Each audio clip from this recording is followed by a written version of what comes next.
Fang वुयंग की हरकतें बेहद तेज थीं। उसने शून्यता में आग का समुद्र उत्पन्न किया। उसके पीछे उग्र लाल पंखों की एक जोड़ी तुरंत फैल गई, बहुरंगी रोशनी के साथ फट गई।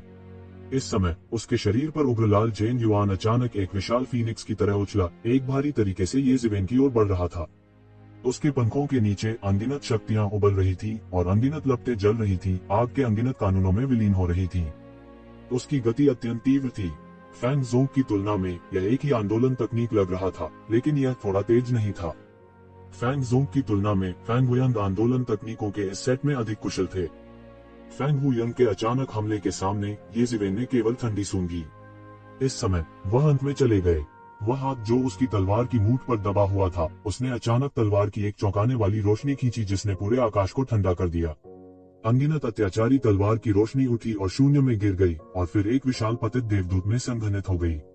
अचानक यह फैंग वुयंग के फीनिक्स के अचानक हमले की ओर बढ़ गया। गड़गड़ाहट, एक भयानक टक्कर हुई और ऐसा लगा जैसे इस भयानक टक्कर से दुनिया पूरी तरह से ढह गई हो। सभी ने केवल विशाल पतित देवदूत और ज्वलंत फीनिक्स को भयंकर रूप से टकराते देखा। दोनों पक्ष सीधे टकराए और चाहे वह फॉलन एंजल की तलवार तकनीक हो या फ्लेमिंग फीनिक्स के अग्नि के नियम, वे दोनों ही मार्शल आर्ट के स्वामी माने जाते थे और उनकी किसी भी आकस्मिक चाल में अंतहीन शक्ति होती थी। ये ज़िवेन की तलवार की तकनीक ने सीधे तौर पर एक तलवार के गठन को खत्म कर दिया। इसके साथ शक्तिशाली कानून लाए, स्वचालित रूप से फीनिक्स को कुचलने के लिए एक तलवार की तकनीक का निर्माण किया। जहां तक फैंग वुयंग की लपटों की बात है, तो उन्होंने आग की लपटों का एक पृथ्वी टूटने वाला समुद्र बना दिया। ऐसा लग रहा था जैसे वे दुनिया में सब कुछ भस्म करने जा रहे हों। दोनों पक्षों के बीच शुरू से ही लड़ाई बेहद तीव्र थी। भयानक शक्ति टक्कर के माध्यम से पलट गई, उन दोनों पर पलटवार किया। थम थम थम, दोनों कुछ कदम पीछे हटे और पहला आदान प्रदान ड्रॉ में समाप्त हुआ।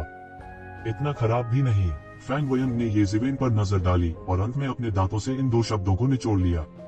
उसके शरीर पर आग की भयानक इच्छा उन्मत्त थी, लेकिन यह भयानक भी थी। आप केवल इतने ही हैं। ये ज़िवेन ने फैंग वुयंग को देखा और मुस्कुराते हुए कहा, आप केवल इस तरह की ताकत के साथ प्राचीन जंगल में अहंकारी होना चाहते हैं। हमारी मानव जाति में अहंकारी होने की आपकी बारी नहीं है। ये ज़िवेन ने सही कहा, अच्छा कहा। इस अवधि के दौरान फैंग वुयंग बहुत अहंकारी रहे हैं। दुर्भाग्य से फावुशुंग हमारे 5 मैग्नेट्स में से एक है और फावुशुंग कुछ समय पहले ये ज़िवेन के साथ चले गए। यह उसे मशहूर होने का मौका दिया। यह सही है, इस युग में कोई नायक नहीं है, इसलिए बालक प्रसिद्ध है। ये ज़िवेन के शब्द मानव जाति के कई विशेषज्ञों के साथ तुरंत प्रतिध्वनित हुए। फैंग वुयंग के अहंकार ने इस अवधि के दौरान कई लोगों को नाराज कर दिया था, और यह सिर्फ मानव जाति ही नहीं बल्कि अन्य जातियां भी थीं। एक निश्चित दृष्टिकोण से मानव जाति को उनके जैसे ही शिविर में माना जा सकता है। वे सभी एक ही खाई में थे और वे सभी प्राचीन बेरेंस महाद्वीप के मूल निवासी थे। फैंग वुयंग जैसे बाहरी व्यक्ति की तुलना में वे स्वाभाविक रूप से करीब थे। सबसे महत्वपूर्ण बात यह थी कि फैंग वुयंग बहुत घमंडी था, हर किसी को हेय दृष्टि से देखता था। उसने प्राचीन उजाड़ युग के बहुत से प्रसिद्ध युवा कुलीनों को हराया था और यह स्पष्ट था कि उसने प्राचीन उजाड़ युग को अपनी आंखों में बिल्कुल भी नहीं रखा। उसने न केवल मानव जाति को नीचा दिखाया, बल्कि उसने उन्हें हेय दृष्टि से भी देखा। वे इसके बारे में कैसे अच्छा महसूस कर सकते थे, लेकिन ऐसा हुआ कि वह विभिन्न कारणों से अपने अहंकार को दबाने में असमर्थ रहा। भले ही फैंग वुयंग बेहद अहंकारी थे, उनकी ताकत वास्तव में युवा पीढ़ी के बीच शीर्ष पायदान पर थी और विभिन्न कुलों में से कुछ ही ऐसे थे जो उनके खिलाफ जा सकते थे। भले ही पुरानी पीढ़ी उसे दबा सके, लेकिन वे ऐसा नहीं कर सके। उन्हें कमजोरों को धमकाने में कोई आपत्ति नहीं थी, लेकिन यह स्थिति पर निर्भर करता था। फैंग वुयंग के पीछे पूरी फीनिक्स रेस थी, जो एक ऐसी रेस थी जो प्राचीन उजाड़ युग के 4 कुलों से भी मजबूत थी।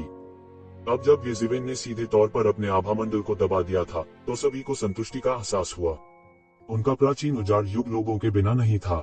फीनिक्स रेस को बहुत जल्दी खुश नहीं होना चाहिए। जहां तक जातियों के विशेषज्ञों की बात है, जो अपने गुस्से को रोके हुए थे, भले ही वे सीधे तौर पर ये ज़िवेन की जय जयकार नहीं कर सकते थे, वे मन ही मन खुश थे। ये ज़िवेन और फैंग वुयंग के बीच लड़ाई को देखते हुए वे जानते थे कि दोनों पक्ष समान रूप से मेल खाते थे। मूल रूप से दोनों पक्षों के पास समर्थकों का एक समूह था, जो सोचते थे कि दूसरा पक्ष उनके द्वारा समर्थित पक्ष के लिए एक मैच होने से बहुत दूर था। अब ऐसा लग रहा था कि ऐसा नहीं था। यदि आप इसे स्वयं आजमाते हैं तो आपको पता चल जाएगा कि क्या ऐसा है। फैंग वुयंग ठंडी हंसी। जैसे ही उन्होंने बोलना समाप्त किया, उनका पूरा शरीर हवा में धुंधला होने लगा, केवल एक आफ्टर इमेज पीछे रह गया। ये ज़िवेन अचानक घबरा गई। उसने अचानक अपनी आंखें खोली और उसकी नजर बिजली की तरह थी। शून्य में वह स्पष्ट रूप से एक उग्र लाल चमक को आकाश से टूटते हुए देख सकता था। एक पल में यह पहले ही एक शिवेन के सामने आ गया था। इसकी गति इतनी तेज थी कि आम लोग यह नहीं देख पाएंगे कि यह चमक कितनी तेज थी। इतनी तेजी, ये जिवेन ने तुरंत प्रतिक्रिया दी। उसने पहले कुनपेन की गति देखी थी। कहा जाता है कि यह एक बार में 90,000 मील की उड़ान भरने में सक्षम है। लगभग एक पल में उसका पूरा शरीर पहले ही गायब हो चुका था। अब वह युवा कुनपेन के शरीर से ऐसा चौंकाने वाला दृश्य देख सकता था। जब कुनपेन एक कुन में तब्दील हो गया तो उसका पूरा शरीर पूरी तरह से हवा की विशेषता के नियमों से बना हुआ प्रतीत हुआ। इसकी गति इतनी तेज थी कि टेलीपोर्ट करने की क्षमता भी कुनपेन की गति के साथ नहीं रह सकती थी। यह भी कहा जा सकता है कि एक शिवेन ने कुनपेन से तेज चलने वाला प्राणी कभी नहीं देखा था। उसी दायरे में यह लगभग अद्वितीय था। हालांकि येमो के अनुसार यदि वह अपने दानव पंखों को तीसरे स्तर तक प्रशिक्षित कर सकता है तो वह कुनपेन की गति को पार करने में सक्षम होगा और वास्तव में आश्चर्यजनक गति के स्तर तक पहुंच जाएगा। यह भूतकाल में दानव राजा की गति की तकनीक थी। इसके बारे में बात करते हुए यह निश्चित रूप से दुनिया की सबसे अत्याचारी आंदोलन तकनीकों में से एक थी। दानव राजा कौन था? वह एक सम्राट स्तर का व्यक्ति था जो स्वर्ग और पृथ्वी को स्थानांतरित कर सकता था। वह एक शक्तिशाली अस्तित्व था जो कुनपेन जाति के पूर्वजों और दानव गुरु से ऊपर था। जहां तक फीनिक्स जाति के चलने फिरने के कौशल की बात है, उसने इसे एक बार पहले भी देखा था। हालांकि उस समय फीनिक्स संप्रदाय का उनके द्वारा पूरी तरह से विरोध किया गया था। इस बार फैंग वोयंग ने वास्तव में उड़ने वाले जानवरों के नेता के रूप में फीनिक्स जाति की शक्तिशाली नींव को प्रदर्शित किया था। उनका आंदोलन कौशल अजेय था। कुनपेन की बढ़ती गति की तुलना में फीनिक्स कबीले की आग जैसी गति भी बेहद तेज थी। सेकंड के एक अंश में फीनिक्स कबीले की गति चरम सीमा तक बढ़ गई थी। ये जिवेन ने कभी भी फीनिक्स कबीले को कम आंकने की हिम्मत नहीं की। वे एक भयानक अस्तित्व थे जो कभी प्राचीन काल में शासन करते थे। भले ही वे प्राचीन फीनिक्स डोमेन से पीछे हट गए, फिर भी प्राचीन काल में उनका बहुत बड़ा प्रभाव था। उन्होंने फीनिक्स रिजनरेशन तकनीक की खेती की थी। फीनिक्स रिजनरेशन तकनीक ने उनकी जान इतनी बार बचाई थी कि वह उसकी गिनती भी नहीं कर सकते थे। अब तक उन्होंने ऐसी उपचार तकनीक नहीं देखी थी जो फीनिक्स पुनर्जनन तकनीक से अधिक शक्तिशाली हो। अकेले इसी के आधार पर उसने फीनिक्स कबीले को कम आंकने की हिम्मत नहीं की। एक पल में येशिवेन के दिमाग में विचार कौंध गए। हालांकि उनके हाथ बिल्कुल भी धीमे नहीं हुए। उसके हाथ में एंजल तलवार ने अनगिनत तलवार रोशनी को सीधे गिरा दिया और फैंग वुयंग की ओर क्षैतिज रूप से फिसल गई। दोनों पक्ष चरम पर तेज थे, तेजी से लड़ रहे थे। उपस्थित विशेषज्ञों में यहाँ तक स्वर्ग क्षेत्र के प्रारंभिक चरण के विशेषज्ञ भी दोनों पक्षों की गतिविधियों को स्पष्ट रूप से नहीं देख सके। स्वर्ग के दायरे से नीचे के कई योद्धा इस बात को लेकर और भी भ्रमित थे कि क्या हो रहा है। उन्होंने केवल ये जीवेन को अचानक हमला करते देखा और तलवार की रोशनी ने एक चौंका देने वाली तलवार को हिलाया जो आकाश को छेद रही थी। ये जीवेन के सामने 3 फीट की दूरी पर धीरे धीरे एक आकृति दिखाई दी। यह कोई और नहीं बल्कि फैंग वुयंग और ये जीवेन की तलवार की रोशनी सीधे उसके आर पार हो गई थी। हर कोई इस दृश्य को हैरानी से देख रहा था। जब फैंग वुयंग दिखाई दिए तो उन्होंने आखिरकार प्रतिक्रिया दी और उन सभी ने अपना मुंह चौड़ा कर लिया। फैंग वुयंग से हर कोई नाखुश था। हालांकि और भी लोगों ने येशिवेन को पसंद नहीं किया। यह अन्य जातियों के विशेषज्ञों के लिए विशेष रूप से सच था। वे नहीं चाहते थे कि मानव जाति से ऐसी प्रतिभा निकले। आखिरकार यह उनके लिए जरूरी अच्छी खबर नहीं थी। लेकिन यह कैसी लय थी? येशिवेन ने उसे एक ही तलवार से मार डाला। यह बहुत तेज था। दोनों पक्षों के बीच लड़ाई के अनगिनत तरीके और संभावनाएं उनके दिमाग में घूमने लगी थी। लेकिन उन्हें उम्मीद नहीं थी कि यह इस तरह खत्म होगा। फैंग वुयंग, जो कुछ समय पहले अतुलनीय अहंकारी थे, को येशिवेन की तलवार से वार कर मार डाला गया था। यह कुछ ज्यादा ही था। विशेष रूप से बहुत से लोग जो उन दोनों को उस बिंदु तक लड़ते देखने की आशा रखते थे जहां दोनों पक्ष घायल हो गए थे। इस समय वे और भी उदास थे। यह परिणाम बहुत ही विध्वंसक था। क्या ऐसा हो सकता है कि यह फैंग वुयंग सिर्फ दिखावे के लिए हो? केवल इस स्तर पर यह बहुत अधिक है। फीनिक्स जाति के विशेषज्ञ केवल इस स्तर पर हैं। कई लोगों ने फौरन हंगामा करना शुरू कर दिया। वे 3 दिन से प्रतीक्षा कर रहे थे केवल इतना हास्यास्पद परिणाम देखने के लिए। देखो, कुछ गड़बड़ है, कुछ गलत है। अचानक किसी ने देखा कि फैंग वुयंग, जिसे येशिवेन की तलवार से छेदा गया था, ने अचानक उसके चेहरे पर एक अजीब सी मुस्कान दिखाई। फिर उसका पूरा शरीर थोड़ा थोड़ा करके उखड़ने लगा, चिंगारी में बदल गया जो गायब होने से पहले आसमान में भर गया। वह गायब हो गया। यह किस तरह की साधना तकनीक है? यह एक तरह का हमशक्ल होना चाहिए। येशिवेन ने अभी उसे चाकू नहीं मारा। इस समय हर कोई जंगली अनुमान लगाने लगा। अभी अभी जब उन दोनों ने आपस में मारपीट की तो उन्होंने स्पष्ट रूप से नहीं देखा कि क्या हुआ था, इसलिए इस समय वे केवल अनुमान लगा सकते थे कि क्या हुआ था। शून्य में फैंग हुयंग की आकृति को पकड़ने की कोशिश करते हुए एक अत्याचारी दिव्य भावना बह गई।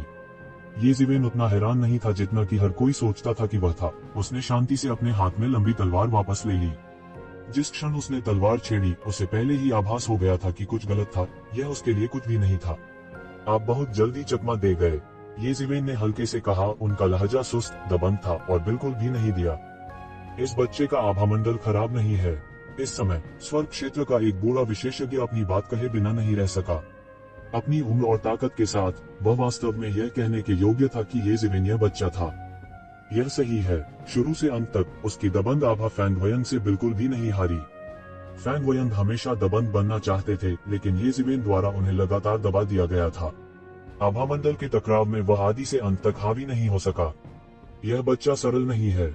बहुत से लोग नहीं देख सकते थे कि एक शिवेन क्या कर रहा था, लेकिन इन पुराने राक्षसों के लिए वे इसे स्पष्ट रूप से देख सकते थे और अच्छी तरह जानते थे कि वह क्या कर रहा है। कभी कभी आभा भी एक भयानक चीज होती थी। तथाकथित सामान्य प्रवृत्ति के सामने जो कोई भी इसे रोकना चाहता था, वह एक रथ को रोकने की कोशिश कर रहे एक मंटिस की तरह था। एक मार्शल आर्टिस्ट के लिए भी ऐसा ही था। उनकी आभा नहीं काटी जा सकती थी। शुरुआत में बढ़त हासिल करने के बाद कई लोग अधिक से अधिक आसानी से लड़ सकते थे। जिन विरोधियों को समान रूप से मिलान किया जा सकता था, उन्हें भी पूरी तरह से दबा दिया जा सकता था, क्योंकि लड़ाई चल रही थी। यह तथाकथित गर्म हाथ थे। मार्शल आर्टिस्ट का स्तर जितना ऊंचा होता था, उनकी आभा उतनी ही अत्याचारी होती थी। एक दूसरे के आभामंडल के साथ प्रतिस्पर्धा करना भी एक मार्शल कलाकार की लड़ाई का एक महत्वपूर्ण हिस्सा था। एक दूसरे की क्यूई को दबाना सबसे महत्वपूर्ण बात हो गई। एक बार जब किसी की ची को दबा दिया जाता है, तो वह अपनी पूरी ताकत का इस्तेमाल नहीं कर पाएगा। अपनी पूरी ताकत का इस्तेमाल करना तो दूर की बात है, किसी प्रतिकूल परिस्थिति से अपना रास्ता निकालने में सक्षम होना अत्यंत दुर्लभ था। इन स्वर्ग के गौरव के बीच भी कुछ ही ऐसा कर सकते थे, और ये जिवेन इन कुछ में से एक थी। हालांकि इसका मतलब यह नहीं था कि वह प्रतिद्वंद्वी की आभा को दबाना नहीं जानता था। लड़ाई की शुरुआत से उन्होंने फैंग वयंग को कोई मौका नहीं दिया। फैंग वुशुन का आभा दबंग था, इसलिए ये शिवेन उससे भी अधिक दबंग था। एक पहाड़ दो बाघों को समायोजित नहीं कर सकता था। इस तरह की अत्याचारी आभा के तहत ये जिवेन ने फैंग वुशुन की आभा को लगातार दबा दिया, जिससे वह अपनी दबंग आभा को जारी करने में असमर्थ हो गया और केवल मजबूती से दबाया जा सका। इस समय फैंग वयंग का ठंडा खर्राटा वज्रपात की तरह था, जो शून्य में फट रहा था।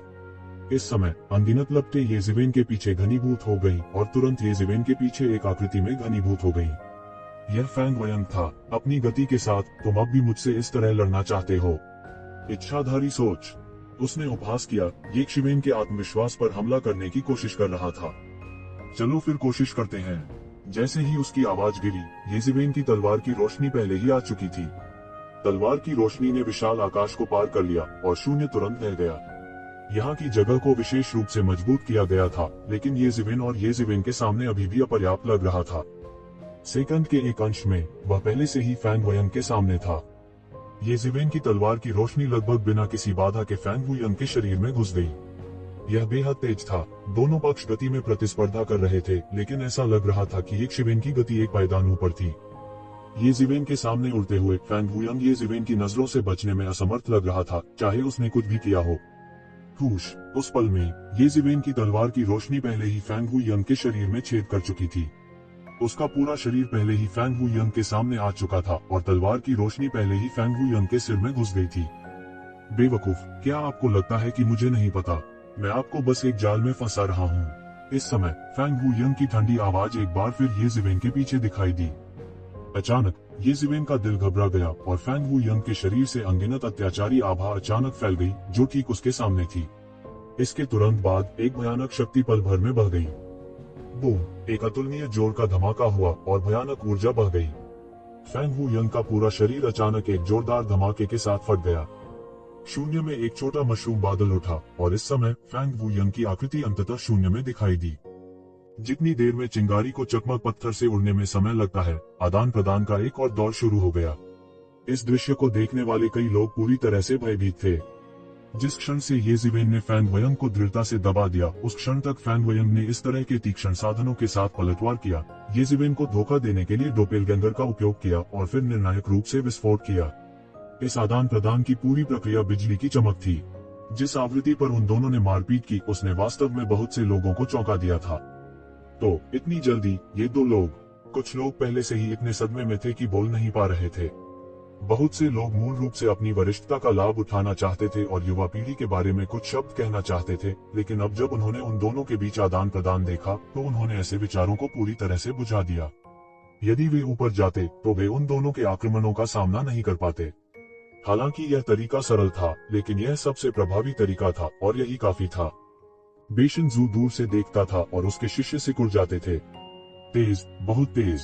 मूल रूप से वह पहले से ही अपने और उन दोनों के बीच की खाई को महसूस कर चुका था, लेकिन जब उसने उन दोनों के बीच के आदान प्रदान को देखा तो वह अंततः समझ गया कि उसके और उन दोनों के बीच का अंतर बड़ा और बड़ा होता जा रहा था, और यह सिर्फ थोड़ा बड़ा नहीं था, यह बेहद भयानक था। अब जबकि उसने दिव्य क्षेत्र के प्रारंभिक चरण के शिखर पर भी कदम रख दिया था, उसे विश्वास था कि उसकी ताकत फीनिक्स संप्रदाय से नहीं हारेगी। अब ऐसा लग रहा था कि कुछ महीनों के बाद ये जिवेन की ताकत एक और भी अथाह चरण में प्रवेश कर गई थी, और फैंग वुयंग की ताकत एक अकल्पनीय डिग्री के लिए और भी अत्याचारी थी। और जैसे ही वह सदमे में था, विस्फोट के मशरूम बादल से एक मूसलाधार रोशनी फूट पड़ी और सीधे शून्य में एक विशाल उंगली में घनीभूत हो गई। स्वर्ग कारावास शैली। फिर शून्य से ये जिवेन की ठंडी आवाज सुनाई दी। तुरंत उसकी वह उंगली शून्य में एक विशाल पिंजरे में बदल गई, आकाश को कैद कर रही थी, पृथ्वी को कैद कर रही थी, सब कुछ कैद कर रही थी और अंतरिक्ष को कैद कर रही थी। अतुलनीय रूप से शक्तिशाली प्रकाश की किरणों ने तुरंत फैंग वुयंग को घेरते हुए एक विशाल पिंजरे का निर्माण किया। अगर फैंग वुयंग इसके द्वारा कवर किया गया था तो उसके लिए बचना वास्तव में कठिन होगा। बीप। हालांकि एक फीनिक्स की अतुलनीय जोर से चीख थी। फिर फैंग वुयंग के शरीर से अनगिनत लपटें प्रकट हुई और ये लपटें शून्य में एक विशाल अग्नि फीनिक्स में बन गईं।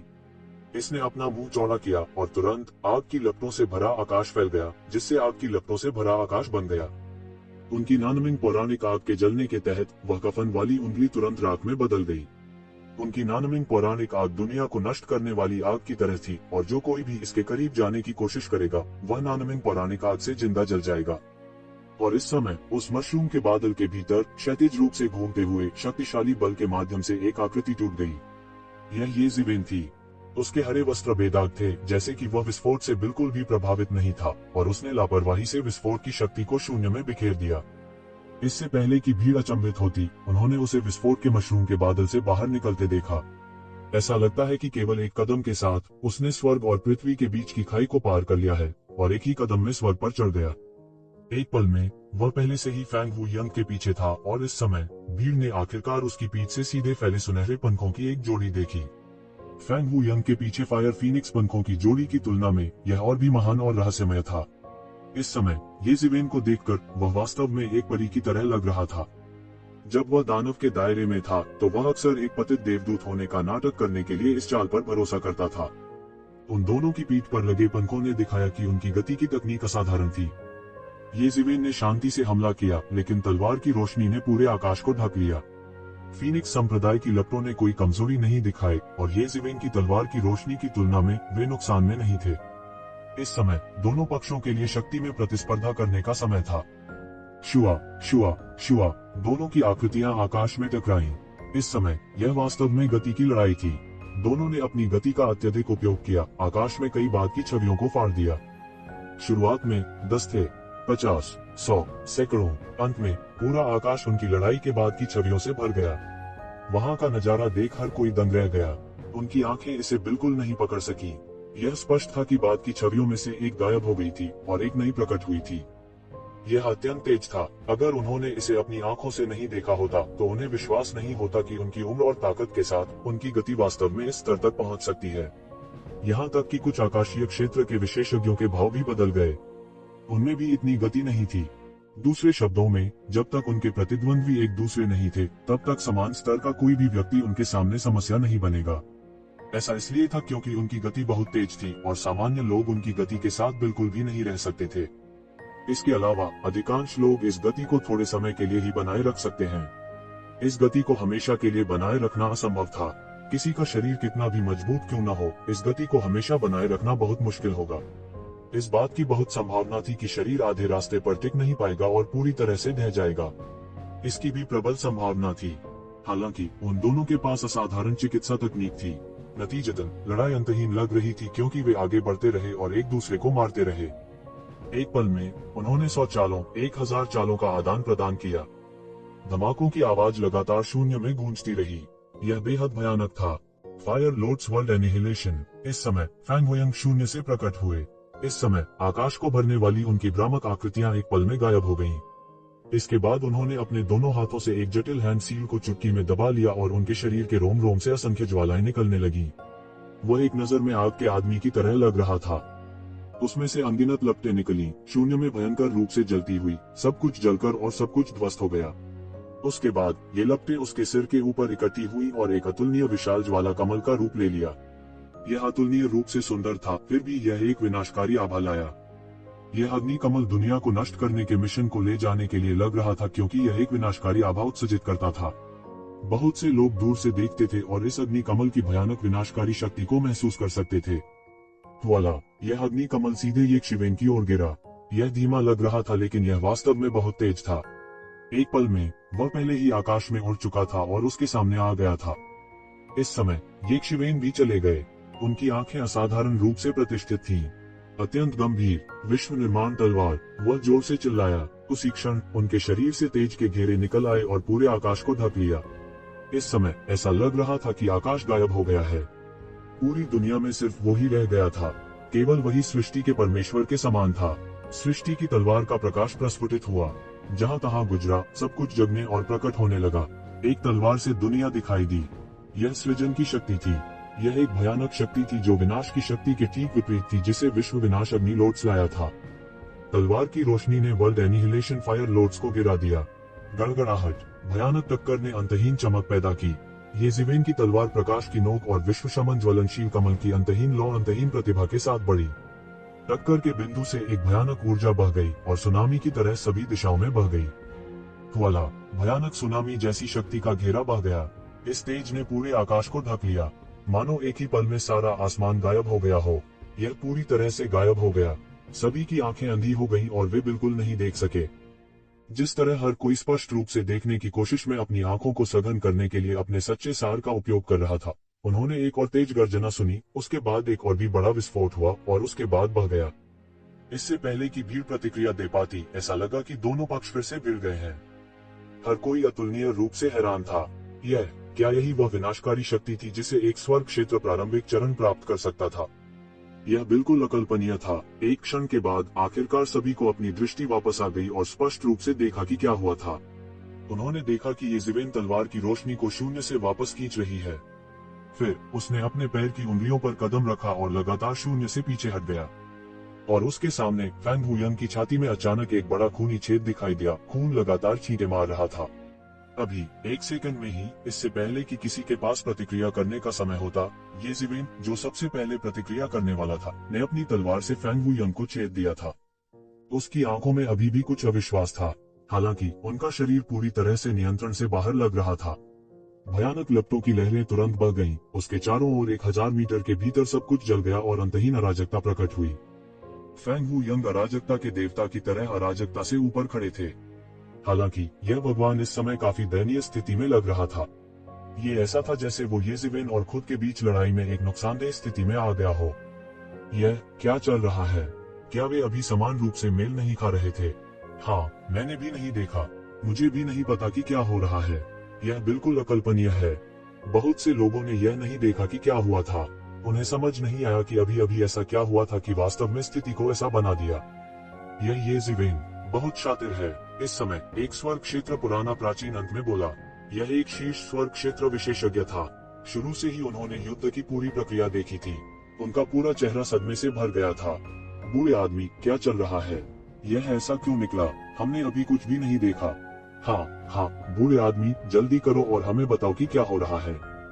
बस अब उस पुराने एंटीक ने आखिरकार अपना मुंह खोला और जारी रखा। जिस क्षण दोनों पक्षों ने हमला किया, उसी क्षण विस्फोट हुआ। ये शिवेन वास्तव में उसी क्षण हिल गया और विस्फोट के केंद्र से गुजर गया। फिर जबकि फैंग हुयंग पूरी तरह से तैयार नहीं थे, उन्होंने तलवार के एक वार से उन्हें बुरी तरह घायल कर दिया। क्या यह कैसे संभव है? बहुत से लोग तुरंत चौंक गए और इस पर विश्वास करने का साहस नहीं किया। वह कैसे संभव है? यहाँ तक एक प्रारंभिक स्वर्ग क्षेत्र विशेषज्ञ भी इस तरह के भयानक विस्फोट के बाद शून्य में विस्फोटित हो जाएगा। वह समय पर चकमा भी नहीं दे पाएगा, तो वह अंदर कैसे आ सकता है? इसलिए मैं कहता हूँ कि यह उनकी योजना का सबसे क्रूर हिस्सा है। आप में से कोई भी भविष्यवाणी नहीं कर सकता था कि वह इस तरह से भागेगा, इसलिए उसने वही किया जो उसने फैंग वयंग को पकड़ने के लिए किया था। फैंग वयंग भी यही सोच रहे थे और इसीलिए ये ज़िवेन का गुप्त हमला सफल हुआ। पुराने प्राचीन वस्तुओं में से एक ने कहा, असंभव, क्या ऐसा हो सकता है कि एक शिवेन वास्तव में बिल्कुल भी घायल नहीं हुई है? क्या उसका भौतिक शरीर वास्तव में भयानक है? आखिरकार वह केवल स्वर्ग के दायरे में है। उद्धरण चिन्ह, उसका भौतिक शरीर इतना भयानक नहीं है। अभी मैंने स्पष्ट रूप से देखा कि उसका आधा भौतिक शरीर उड़ गया था और उसका मांस और खून हर जगह बिखरा हुआ था, लेकिन फिर इतने कम समय में वह पूरी तरह से ठीक हो गए। उसके पास निश्चित रूप से कुछ प्रभावशाली उपचार तकनीक है, अन्यथा वह इस हद तक ऐसा करने में सक्षम नहीं होता। इस समय अच्छी दृष्टि वाला एक और पुराना प्राचीन बोला। उसकी आवाज सदमे से भरी हुई थी और जाहिर तौर पर उसे उम्मीद नहीं थी कि एक शिवेन वास्तव में हिम्मत करेगी ऐसा जोखिम उठाने के लिए। लेकिन इससे क्या फायदा, भले ही वह फैंग वयंग को भारी रूप से घायल कर दे, क्या वह भी भारी रूप से घायल नहीं है? अगर ऐसा है तो उसे कोई फायदा नहीं है। इस समय किसी ने असमंजस में कहा, क्या फायदा? क्या तुम सिर्फ दृश्य को देखने से नहीं जानते? वह सुरक्षित रूप से पीछे हट गया, लेकिन फैंग वयंग उसके द्वारा भारी रूप से घायल हो गए। वह पुराना एंटीक ठंडा हो गया और तिरस्कार के साथ कहा, जैसे कि उसे आगे समझाने की जहमत नहीं उठाई जा सकती। इन बुरी धूर्तों की व्याख्या सुनने के बाद भी सभी ने ये ज़िवेन को अतुलनीय आश्चर्य से देखा। भले ही उनकी शारीरिक साधना अत्याचारी थी और भले ही उनके पास एक असाधारण पवित्र उपचार तकनीक थी, वे सोचने के अलावा कुछ नहीं कर सकते थे। क्या उनके पास विस्फोट के केंद्र से गुजरने का साहस होगा और फिर फैंग वो पर एक आश्चर्यजनक हमला करेंगे? यंग, अगर वे उसकी जगह होते तो। बहुत से लोग अपने बारे में सोचते थे और उनमें शायद इतनी हिम्मत नहीं थी, क्योंकि खतरा बहुत बड़ा था। दोनों पक्ष बाहर निकल गए और यह दुनिया के अंत की तरह था। साधारण प्रारंभिक स्वर्ग क्षेत्र के विशेषज्ञ विस्फोट के झटकों से तुरंत मारे जाएंगे। दूसरों का उल्लेख नहीं करना है, इसलिए वे निश्चित रूप से ऐसा नहीं करेंगे। इस समय जब उन्होंने फिर से एक शिवेन को देखा तो उन्हें अचानक हड्डियों को ठंडक देने वाला एहसास हुआ। ऐसा निर्मम व्यक्ति दूसरों को चाहे कुछ भी हो डराए। उन्हें दयालु नहीं कहा जा सकता था, लेकिन वे दूसरों के प्रति निर्मम थे। कौन खुद के लिए इतना निर्दयी होने की हिम्मत करेगा? यह बिल्कुल असंभव था। फैंग वयंग को देखते ही ये ज़िवेन की भौहें तन गईं। उसे उम्मीद नहीं थी कि ऐसी तलवार वास्तव में उसे मारने में सक्षम नहीं होगी, और इसके बजाय उसके शरीर में एक प्रतिबंध फूट पड़ा। यदि वह महत्वपूर्ण क्षण में जल्दी से चकमा नहीं देता तो शायद वह उस लौ से जल जाता और बुरी तरह घायल हो जाता। उस समय अगर फैंग वयंग ने मौके का फायदा उठाया तो यह एक बड़ी समस्या होगी।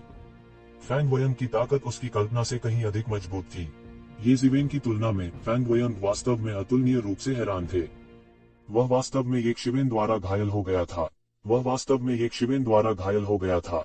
यह बस एक काल्पनिक कहानी की तरह थी। अगर किसी ने उसे बताया कि वह पहले किसी के द्वारा घायल हो जाएगा तो वह निश्चित रूप से विश्वास नहीं करेगा। वास्तव में, हालांकि पिछली बातचीत में उसे ये ज़िवेन द्वारा दृढ़ता से दबा दिया गया था, उसे नुकसान में नहीं माना गया था और उसके घायल होने की कोई संभावना नहीं थी। लेकिन अब यह स्थिति हो गई थी और इसने उन्हें पूरी तरह से झकझोर कर रख दिया था। उसके सीने का घाव धीरे धीरे ठीक हो रहा था। इस समय वह भी अतुलनीय रूप से चौंक गया था। अगर समय रहते उसकी जान बचाने के लिए प्रतिबंध नहीं लगाया गया होता तो शायद वह उसी जगह एक शिवेन द्वारा मारा जाता। उसे बिल्कुल भी संदेह नहीं था कि एक शिवेन का इरादा उसे मारने का था। भले ही उसने ऐसा न किया हो, इस तरह के विशेषज्ञों के बीच लड़ाई में एक चाल घातक हो सकती है। वह बिल्कुल भी पीछे नहीं हटेगा। अगर वह घाटे में पड़ जाता तो मौत ही उसका इंतजार कर रही होती। इसके विपरीत एक ही था, यदि एक शिवन नुकसान में पड़ जाता है तो वह वास्तव में उसके हाथों मर सकता है। मुझे उम्मीद नहीं थी कि तुम वास्तव में मुझे चोट पहुंचाओगे। मैं वास्तव में तुम्हारे हाथों लगभग मर ही गया था। फैंग वयंग अचानक शांत हो गए। वह उस छोटी सी अधीरता से बिल्कुल अलग था जो अभी उसके पास थी। इस समय वह पूरी तरह से शांत हो गया था, जैसे कि जीत पहले से ही उसके हाथ में थी। उसने एक शिवेन की ओर उदासीनता से देखा। हालांकि यह खेल का अंत है, मेरी असली ताकत अभी दिखाना शुरू हुई है। उसने एक शिवेन को देखा और कहा, मुझे वास्तव में उम्मीद नहीं थी कि एक समय ऐसा भी आएगा जब एक राक्षस को भी एक चींटी काट लेगी। हालांकि मैं आपको ऐसा मौका दोबारा नहीं दूंगा। मेरे सच के सामने ताकत तुम एक चींटी के सिवा कुछ नहीं हो। उसने एक शिवेन की ओर तिरस्कारपूर्ण दृष्टि से देखा। अचानक उसके शरीर से एक शक्तिशाली शक्ति निकली। क्षण भर पहले की तुलना में न जाने कितना अधिक अत्याचारी हो गया था। उनके सीने पर लगा घाव भी आश्चर्यजनक गति से ठीक हो रहा था। कुछ ही देर में यह कमोबेश ठीक हो गया। भले ही यह इतनी तेजी से नहीं था जितना कि एक शिवेन एक सांस के समय में ठीक हो रहा था, फिर भी यह काफी चौंकाने वाला था। स्वर्ग क्षेत्र मध्यवर्ती चरण। हे भगवान, उसने वास्तव में स्वर्ग क्षेत्र मध्यवर्ती चरण में कदम रखा। इस समय किसी ने अचानक प्रतिक्रिया व्यक्त की। यह प्रभामंडल जो स्वर्ग क्षेत्र के प्रारंभिक चरण से कहीं अधिक मजबूत था, उसके शरीर से फूट पड़ा। तो वह वास्तव में अपनी खेती को दबा रहा था और अपनी पूरी ताकत का उपयोग नहीं कर रहा था। कितना भयानक है। फिर भी इस तरह की ताकत हर किसी को नीचा दिखाने के लिए काफी है। ये इवेंट समाप्त हो गया है, इससे कोई फर्क नहीं पड़ता कि वह कितना मजबूत है। वह स्वर्ग क्षेत्र के मध्यवर्ती चरण के विशेषज्ञ के खिलाफ नहीं लड़ सकता। विशेष रूप से उसे देखते हुए उसने स्पष्ट रूप से स्वर्ग क्षेत्र मध्यवर्ती चरण के शिखर पर कदम रख दिया है और अंतिम चरण में कदम रखने वाला है। आकाश में शैतान जैसी फैंग वयंग को देखकर बहुत से लोग दंग रह गए। आरंभिक स्वर्ग क्षेत्र और मध्यवर्ती स्वर्ग क्षेत्र बहुत स्पष्ट विभाजन था। यदि वह केवल आरंभिक स्वर्ग के दायरे में होता तो चाहे वह कितना भी मजबूत क्यों न हो, वह जनता में से एक होता। बेली यी और अन्य सहित वे सभी प्रारंभिक स्वर्ग क्षेत्र के चरम पर थे। हालांकि शक्ति में अंतर था, यह इतना बड़ा नहीं था। लेकिन अब जबकि उसने मध्यवर्ती स्वर्ग क्षेत्र में कदम रखा था, यह पूरी तरह से अलग था। उनके और बेली यी और अन्य के बीच एक बड़ा अंतर था। कम से कम अब तक युवा पीढ़ी में किसी ने भी किसी के बारे में नहीं सुना था जिसने मध्यवर्ती स्वर्ग क्षेत्र में कदम रखा था। हालांकि उन्होंने इस संभावना से इनकार नहीं किया कि कुछ लोग अपनी ताकत छुपा रहे थे, फिर भी मध्यवर्ती स्वर्ग क्षेत्र अभी भी एक चौंकाने वाला परिणाम था। यहाँ तक जिन लोगों को येजिवेन से बहुत उम्मीदें थी, उन्होंने भी नहीं कहा कि उन्हें अब उससे बहुत उम्मीदें हैं। हो सकता है कि येजिवेन के पास प्रारंभिक स्वर्ग क्षेत्र विशेषज्ञ के खिलाफ लड़ने की ताकत थी, लेकिन वह मध्य स्वर्ग क्षेत्र विशेषज्ञ के खिलाफ भी नहीं लड़ सकता था। स्थिति बहुत जल्दी बदल गई। ऐसा लग रहा था कि दोनों पक्ष लगातार अलग अलग ताकत का प्रदर्शन कर रहे हैं। इस समय क्या येजिवेन, जो फैंग वयंग का दमन कर रहा था, जारी रख सकता है या नहीं, यह सभी के ध्यान का केंद्र बिंदु बन गया। वाला, इस समय फैंग वयंग ने आखिरकार अपनी चाल चल दी। उनकी पहली चाल नानमिंगली फायर से भरा आसमान था। उसके शरीर में फंसी हुई ताकत आखिरकार बिना किसी रोक टोक के निकल सकती थी। यह बेहद भयानक था। असीमित हवा की लहरें सभी दिशाओं में बह गईं। कई दर्शक अपनी आंखों के झटके को छिपा नहीं सके। पहले की तुलना में फैंग वयंग की चाल कई गुना अधिक मजबूत थी। पहले की तरह एक ही सांस में इसका जिक्र नहीं हो सका। ये लपटें आसमान में उठी और अतुलनीय रूप से विशाल अग्नि फीनिक्स में बदल गईं। यह ज्वलंत और सजीव था, जैसे कि यह एक वास्तविक फीनिक्स हो। यह आकाश में बह गया और अनगिनत लपटें उगल दी, जो कई हथियारों में बदल गईं। ज्वलनशील रोशनी एक शिवेन की ओर बढ़ी। हालांकि जब इन हथियारों की चमक एक शिवेन के 3 फीट के दायरे में आई, तो अचानक एक शिवेन के सिर के ऊपर एक स्क्रॉल दिखाई दिया। पृथ्वी, जल और अग्नि देवताओं ने स्क्रॉल पर कब्जा कर लिया और एक विशाल दीवार की व्यवस्था करने के लिए हाथ मिलाया। इन ज्वलनशील हथियारों ने इस विशाल दीवार पर बमबारी की और एक अतुलनीय जोरदार विस्फोट की हल्की आवाज हुई। हालांकि बिना किसी अपवाद के वे एक शिवेन के शरीर में विस्फोट नहीं कर सकते थे। प्रत्येक विस्फोट करने वाला हथियार प्रकाश एक प्रारंभिक आकाशीय क्षेत्र विशेषज्ञ की पूर्ण शक्ति वाली हड़ताल के बराबर था। इस समय विस्फोट की लहरों ने अंतरिक्ष में कई दरारें खोल दी और चारों ओर विस्फोट हो गया। अत्यंत शक्तिशाली। प्रतिबंध तोड़ने के बाद फैंग वयंग की ताकत पहले से थोड़ा सा भी मजबूत नहीं है। अब वह लापरवाही से ऐसे सैकड़ों आक्रमण कर सकता है जिनके लिए उसे पहले अपनी पूरी ताकत का उपयोग करने की आवश्यकता थी। यह अविश्वसनीय है। वह ज्वाला देवता के समान प्रतापी है। येजिवेन और भी भयानक है। शुरुआत से ही उसने फैंग वयंग को मजबूती से दबा दिया है। चाहे वह कितनी भी ताकत का इस्तेमाल कर ले, वह येजिवेन के नियंत्रण से बच नहीं सकता। वह पूरी तरह से दबा दिया गया है। बस यही बात है, ये शिवन को अविश्वसनीय बनाने के लिए काफी है। यह सही है। देखिए, फैंग वयंग चाहे कितना भी हमला कर ले, वह येजिवेन के बचाव को नहीं तोड़ सकता। उसके हाथ में किस तरह का जादू का उपकरण है? यह इतना शक्तिशाली कैसे हो सकता है? क्या यह एक चरम परम हथियार है? चिल्लाया। साधारण लोग केवल यह देख सकते थे कि यह एक चरम आत्मा उपकरण था। हालांकि वे पुरानी प्राचीन वस्तुएं और भी चकित थी, क्योंकि वे यह भी देख सकते थे कि येजिवेन का 5 तत्व कियान युआनार एक स्पष्ट रूप से एक अधूरा दिव्य उपकरण था। यह केवल एक अधूरा दैवीय उपकरण था, लेकिन यह पहले से ही एक चरम आध्यात्मिक उपकरण की शक्ति को प्रदर्शित करने में सक्षम था। अगर इसे अपने चरम पर बहाल कर दिया जाता तो यह किस तरह का दृश्य होता? कम से कम यह एक स्पिरिट टूल के अस्तित्व को पार कर जाएगा। इस समय कुछ पुराने लोगों ने भी अपनी आंखों में थोड़ा सा लालच दिखाया। अगर इस समय येजिवेन की कोई पृष्ठभूमि नहीं होती, तो शायद वे इसे छीनने के लिए पहले ही कार्रवाई कर चुके होते। अतीत में हर बार जब इस प्रकार का जादुई उपकरण प्रकट होता था, तो यह लाशों के पहाड़ और खून के समुद्र, खून की बारिश और दुर्गंध भरी हवा का कारण बनता था। यह बेकार है फैंग वयंग। आप मेरे बचाव को नहीं तोड़ सकते। इस दीवार के पीछे येजिवेन स्थिर रूप से खड़ा था। इस समय वह पूरी तरह से अलग था। उसके सिर के ऊपर एक महान ताओवादी मुकुट दिखाई दिया। यह अतुलनीय रूप से महान था और इसमें एक अतुलनीय रहस्यमय क्षमता थी। यह वह जादुई शक्ति थी जो जल तत्व वाटर लॉर्ड क्राउन को परिष्कृत करने के बाद आई थी। उनके शरीर पर अतुलनीय रूप से गहरी ऊर्जा के साथ एक मिट्टी का पीला वस्त्र क्षीण दिखाई दे रहा था। यह पृथ्वी वस्त्र था। ये जिवेन का तानाशाह शरीर बेहद अत्याचारी था। इसके अलावा उनके 7 रंग वाले दैवीय वस्त्र, वाटर लॉर्ड्स क्राउन, अर्थ रॉब और अन्य रक्षात्मक वस्तुओं ने उन्हें एक मोबाइल किले में बदल दिया था। उनके बचाव को तोड़ना असंभव था।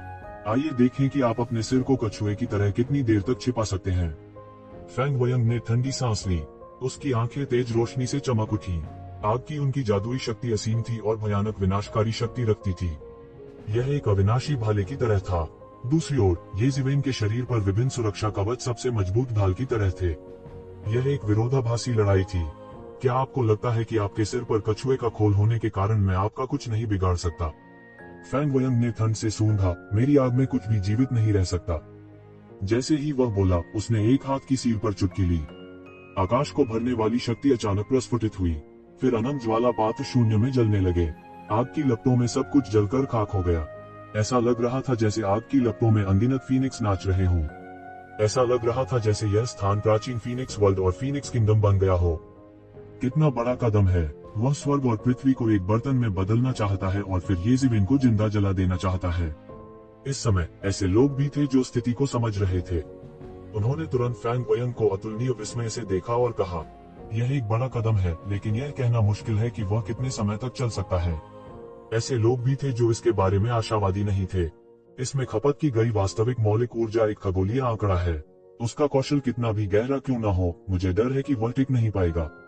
इसके अलावा ये जिवेन के जादुई उपकरण की शक्ति के साथ मुझे डर है कि उसके बचाव को तोड़ने का कोई रास्ता नहीं है। सभी की दृष्टि कैसी थी?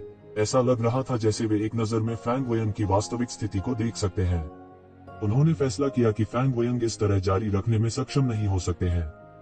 ये जिवेन एक इंच भी नहीं हिली। आकाश में भरी आग की लपटों को उसके होतू रोबे और वाटरमोना क्राउन ने रोक दिया था। ऐसा लग रहा था जैसे वे उसे बिल्कुल भी परेशान नहीं कर सकते। आइए देखें कि आप कितने समय तक टिक सकते हैं। उसने फैंग वयंग को उदासीनता से देखा। इस दौरान दोनों पक्ष धीरज रखने की होड़ में लग रहे थे। जब फैंग वयंग ने भीड़ की चर्चा सुनी तो उन्होंने अपने मुंह के कोने पर एक हल्की मुस्कान दिखाई, जैसे वह उनकी मूर्खता का मजाक उड़ा रहे हों। इस समय उसने अपनी छाती से एक क्रिस्टल निकाला। यह क्रिस्टल अभी दिखाई दिया था जब यह 7 रंगों वाली फीनिक्स में बदल गया था जो उड़ने वाला था। हालांकि फैंग वयंग ने सीधे अपना मुंह खोला। उनके मुख से एक अद्वितीय सक्शन निकल रहा था।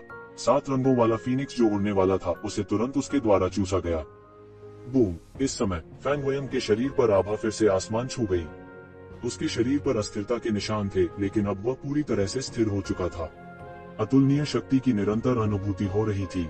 वह क्या है? क्या यह कोई अमृत हो सकता है जो वास्तविक मौलिक ऊर्जा की भरपाई करता है? यह संभव है। मैंने इसे पहले कभी नहीं देखा। हर कोई हैरान रह गया।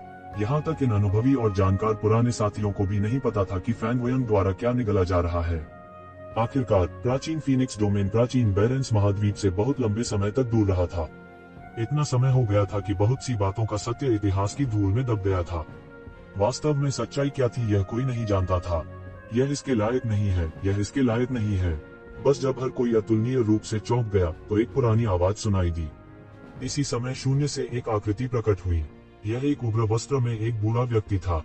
देखने में वे बहुत बूढ़े लगते थे, लेकिन उनमें बड़प्पन का ऐसा अवर्णनीय बोध था जिसका वर्णन सामान्य लोग नहीं कर सकते। यह 7 रंग का फीनिक्स दिल तब इस्तेमाल किया जाता है जब कोई पीक हेवन पैरागॉन दायरे में प्रवेश करने वाला होता है। अब जब इसका उपयोग इस समय किया जाता है तो इसका क्या उपयोग है यदि वह लेट हेवन पैरागॉन दायरे में कदम रखता है? वह पहले से ही लेट हेवन पैरागॉन दायरे से दूर नहीं है। इसे इस तरह इस्तेमाल करना बेकार है। बूढ़े ने आह भरते हुए कहा, 7 रंग का फीनिक्स दिल, यह पौराणिक 7 रंग का फीनिक्स दिल है। यह वाकई जादुई है। इस समय इस मामले पर ध्यान दे रहे विभिन्न बलों के बड़े शॉट सभी चिल्लाए।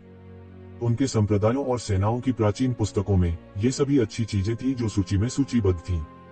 यह अफवाह है कि 7 रंगों का फीनिक्स दिल केवल प्राचीन फीनिक्स डोमेन में ही बनाया जा सकता है।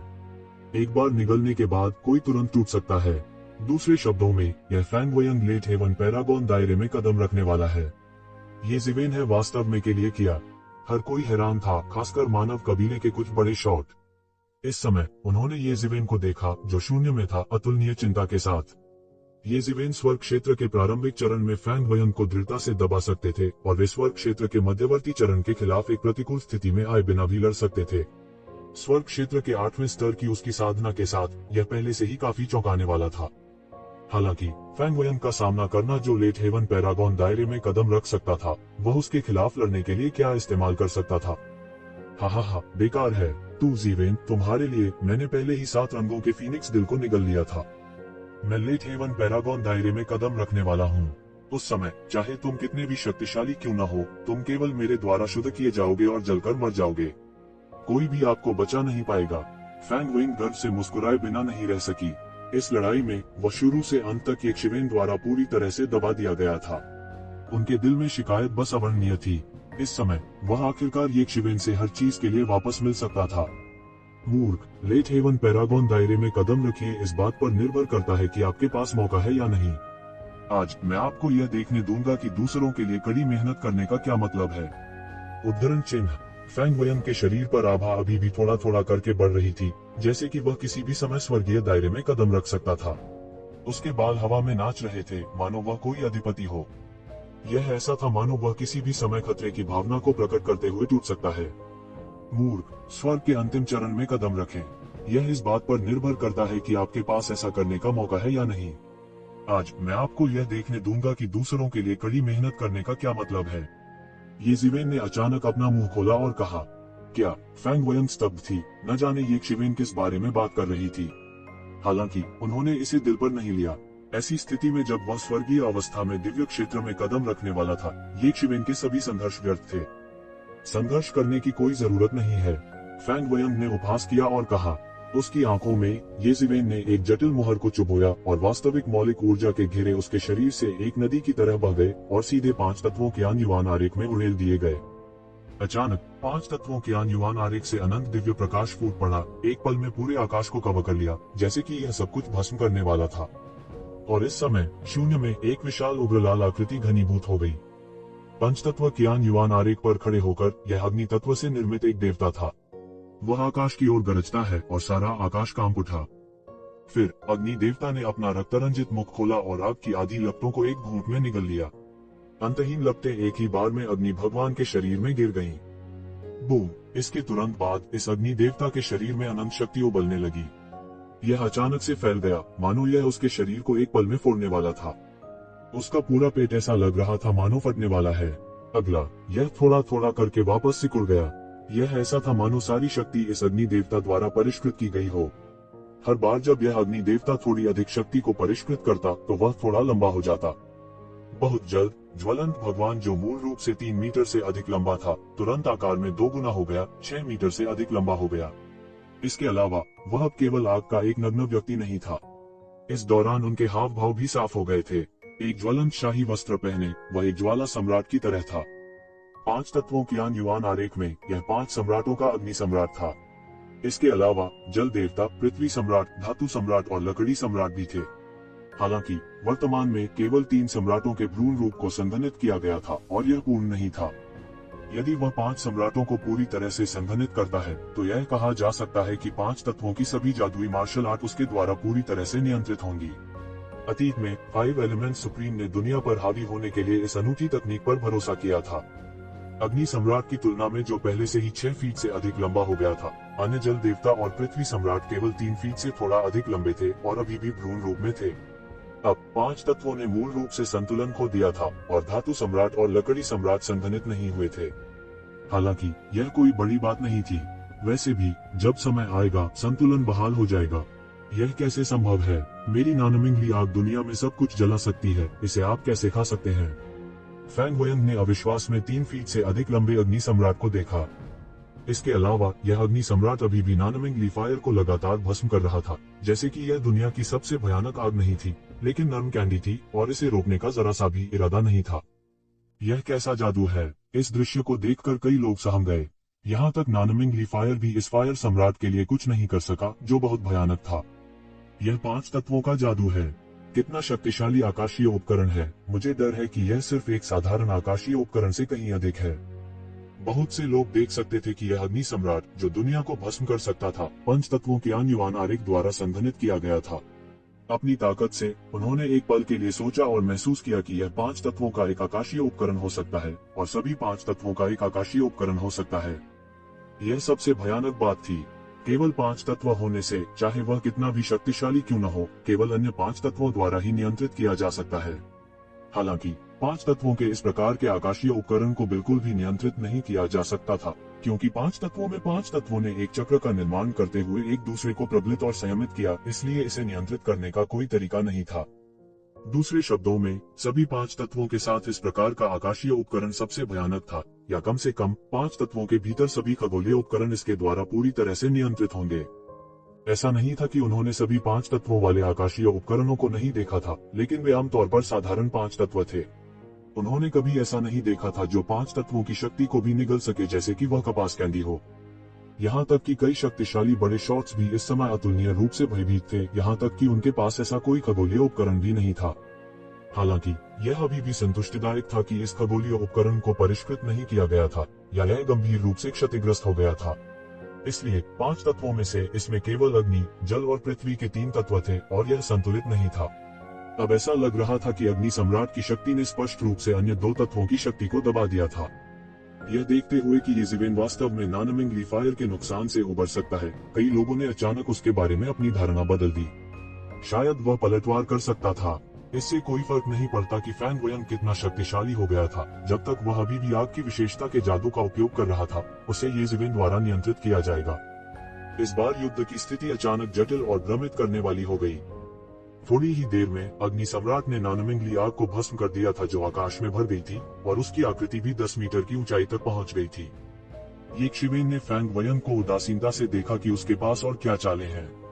नानमिंग फायर कोई साधारण लौ नहीं थी जिसे जितना चाहे उतना छोड़ा जा सकता था। इस तरह की विषम ज्वाला को स्वयं ही पोषित करना पड़ा। येज़ेवेन, जिसके शरीर में नानमिंग फायर भी था, इस बारे में बहुत स्पष्ट था, इसलिए वह इसे बिना किसी कारण बर्बाद नहीं करेगा। भले ही फीनिक्स कबीले प्रतिभाशाली थे और यह एक सहज जादू था, यह अंतहीन नहीं हो सकता था। इस समय यदि उसके पास कोई नानमिंग फायर है, तो वह फायर सम्राट को उन सभी को भस्म करने दे सकता है।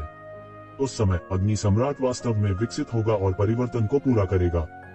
हुश, फैंग वयंग के शरीर से अनंत नानमिंग आग निकली और एक बार फिर से एक शिवेन की ओर बढ़ी। इस बार यह पहले से कई गुना ज्यादा भयानक था। हा, मुझे उम्मीद नहीं थी कि आपके पास 5 एलिमेंट्स मैजिक टूल होगा। हालांकि यह एक मजाक है अगर आप मुझे इस कदम से थका देना चाहते हैं। मैंने अभी अभी 7 रंगों वाला फीनिक्स हॉट चखा है। मेरी शक्ति इस समय असीम है। मैं देखना चाहता हूं कि क्या तुम पहले मरोगे या मेरी शक्ति पहले समाप्त हो जाएगी। येज़ेवेन ने अचानक एक और भी भयानक ज्वाला महसूस की जो आकाश को धुंधला कर रही थी और पृथ्वी को ढक रही थी। पहले की तुलना में यह बहुत अधिक भयानक था। उसने जल्दी से अग्नि सम्राट को हटा दिया। वह अग्नि सम्राट को भक्षण जारी नहीं रखने दे सकता था। हालांकि अग्नि सम्राट सभी विषम लपटों को भस्म कर सकता था, लेकिन यह उसकी सीमा से अधिक नहीं हो सकता था। सभी विषम लपटों को एक ही बार में भस्म करना असंभव था, नहीं तो पूरा फायर सम्राट मौके पर ही फट जाता। उसने इसे पर्याप्त रूप से नहीं सोचा था। उसने नहीं सोचा था कि वह वास्तव में 7 रंगों वाले फीनिक्स हॉट को निगल जाएगा। इस समय उनकी शक्ति लगभग अनंत थी। उसके साथ समय बर्बाद करना इसके लायक नहीं था। तुरंत उसने इस पहलू में उसके साथ प्रतिस्पर्धा जारी रखने का विचार छोड़ दिया। उसके सिर के ऊपर 5 तत्वों की अन्युवान आरेख लगातार प्रकाश की शक्तिशाली किरणों के साथ फूट पड़ता है, जो उसके भीतर उसकी रक्षा करता है।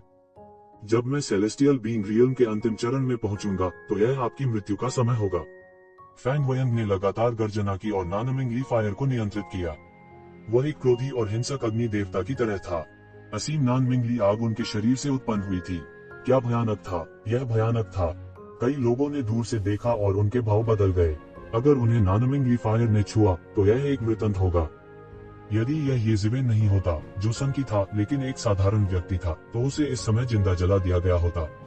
यहाँ तक अगर यह नानमिंग फायर का थोड़ा सा भी था, तो वह निश्चित रूप से जिंदा जला दिया जाएगा और एक भुना हुआ दूध पिलाने वाला सुअर बन जाएगा। दिव्य अस्तित्व क्षेत्र का अंतिम चरण। क्या आपको लगता है कि आपके पास अभी भी एक मौका है? येज़ेवेन चिल्लाया।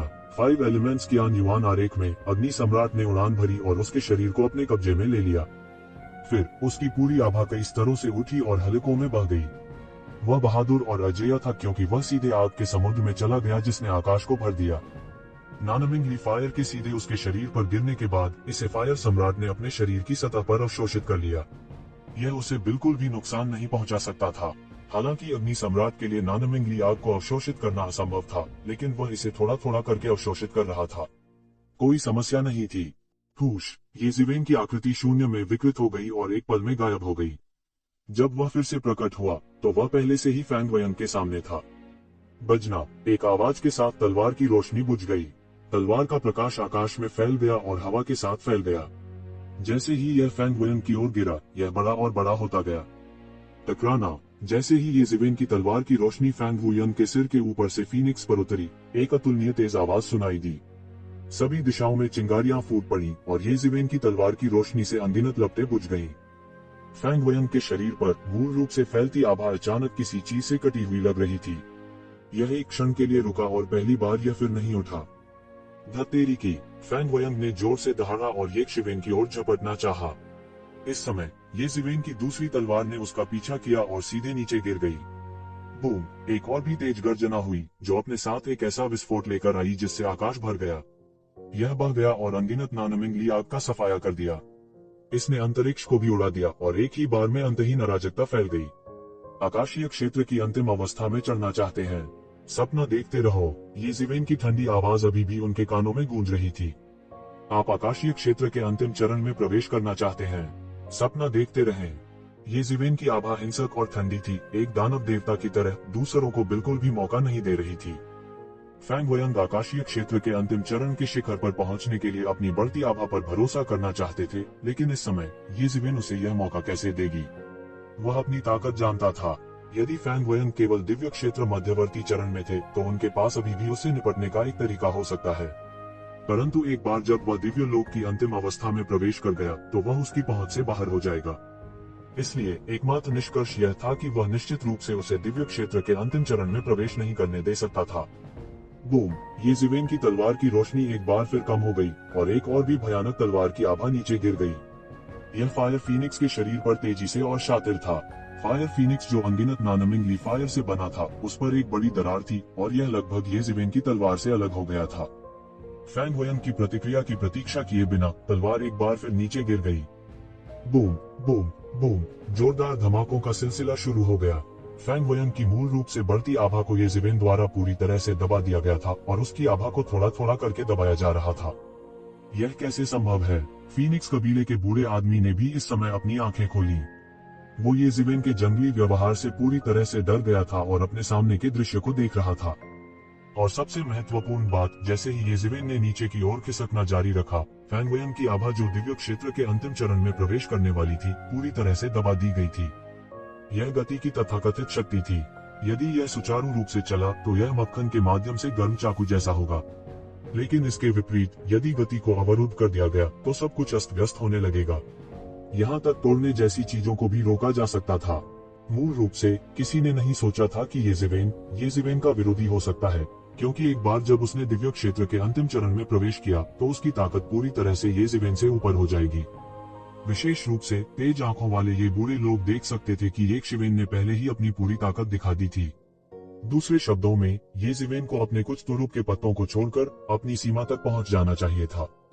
एक बार फैंग वयंग टूट गया तो यह ये जिवेन के लिए एक आपदा होगी। कई लोगों ने सोचा कि वह मौके पर ही हार मान लेंगे। आखिरकार वह केवल स्वर्ग के दायरे में था। अब तक स्वर्ग क्षेत्र के विशेषज्ञों के खिलाफ लड़ने में सक्षम होना पहले से ही सभी की उम्मीदों से बाहर था। इस तरह के युद्ध रिकॉर्ड के साथ उनके लिए सबसे अत्याचारी युवा प्रतिभाओं के शीर्ष पर स्थान पाने के लिए पर्याप्त था, इसलिए इस समय हार मान लेना उनके लिए शर्मनाक नहीं था। दूसरी ओर, भले ही इस बार फैंग वुयंग जीते, इसे शानदार नहीं माना जाएगा। आखिरकार उसका दायरा ये जिवेन के दायरे से कई स्तर ऊंचा था।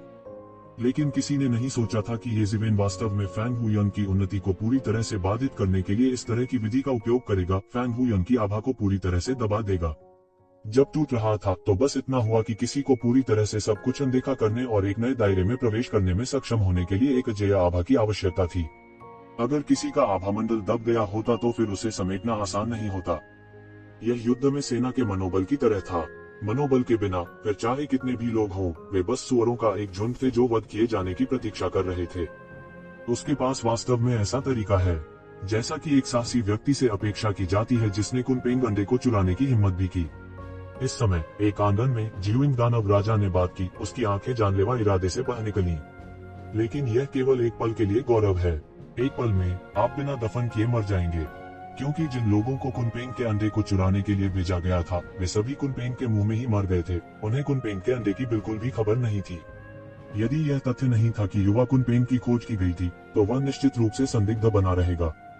इस समय एक पुराने एंटीक ने कहा, यदि वह फैंग वयंग की उन्नति को सफलतापूर्वक रोक सकता है तो फैंग वयंग निश्चित रूप से इस बार हार जाएगा। लेकिन फैंग वयंग ने 7 रंगों वाले फीनिक्स हॉर्न को निगल लिया है।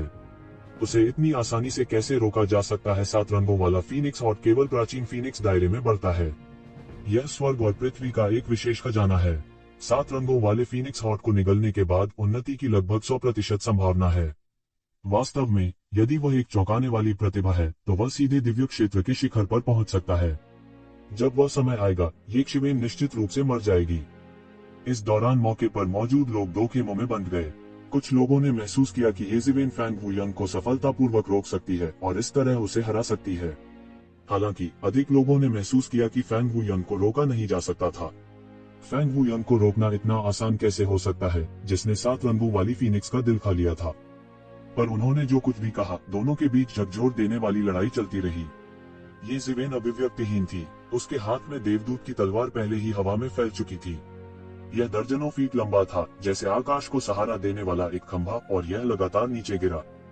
हर एक तलवार आकाश को काटती है और उसके मार्ग में सब कुछ काटती है। तलवार की नोक की दिशा का अनुसरण करते हुए फैंग वयंग की ओर बढ़ती हुई दरारें सब कुछ पार कर गईं। Boom boom boom. हर बार फैंग वयंग अपनी आभा को तोड़ना और बढ़ाना चाहता था, उसे ये जिवेन की तलवार से नीचे गिरा दिया जाएगा और कुचल दिया जाएगा, शून्य में गायब हो जाएगा। गर्जन। फैंग वयंग लगातार दहाड़ते रहे। उसका चेहरा लाल था। वह पहले कभी इतना उदास नहीं हुआ था। ये शिवेन द्वारा उसे पूरी तरह से दबा दिया गया था। इस समय 7 रंगों वाले फीनिक्स हॉर्न से परिवर्तित भयानक ऊर्जा उसके शरीर में कहर बरपा रही थी, लेकिन उसके पास इसे बाहर निकालने का कोई रास्ता नहीं था। मूल रूप से वह इसका उपयोग दिव्य क्षेत्र के अंतिम चरण में प्रवेश करने के लिए कर सकता था, लेकिन अब कोई रास्ता नहीं था। हर बार जब वह तोड़ने की कोशिश करता तो उसे ये शिवेन की तलवार से दबा दिया जाता। सफलता हासिल करने की असली कठिनाई यही थी, क्योंकि आपका विरोधी आपको ऐसा अवसर नहीं देगा। कई योद्धाओं के लिए उन्हें अपने जीवन काल में सफलता हासिल करने का मौका भी नहीं मिल सकता है, लेकिन ये जिवेन जैसे लोगों के लिए युद्ध में सफल होना कोई साधारण बात नहीं थी। अधिकांश समय उन्हें मृत्यु से बाल बाल बचकर निकलना पड़ता था, और अधिकांश समय उन्हें भाग्यशाली होना पड़ता था कि वे सफलता हासिल करने में सक्षम होते। यह बेकार है। संघर्ष मत करो। हालांकि मैं आपके 7 रंग वाले फीनिक्स हॉर्न की ऊर्जा को पूरी तरह से समाप्त नहीं कर सकता और आपको टूटने से नहीं रोक सकता, फिर भी मैं आपकी सफलता में कुछ दिनों या कुछ महीनों की देरी कर सकता हूँ।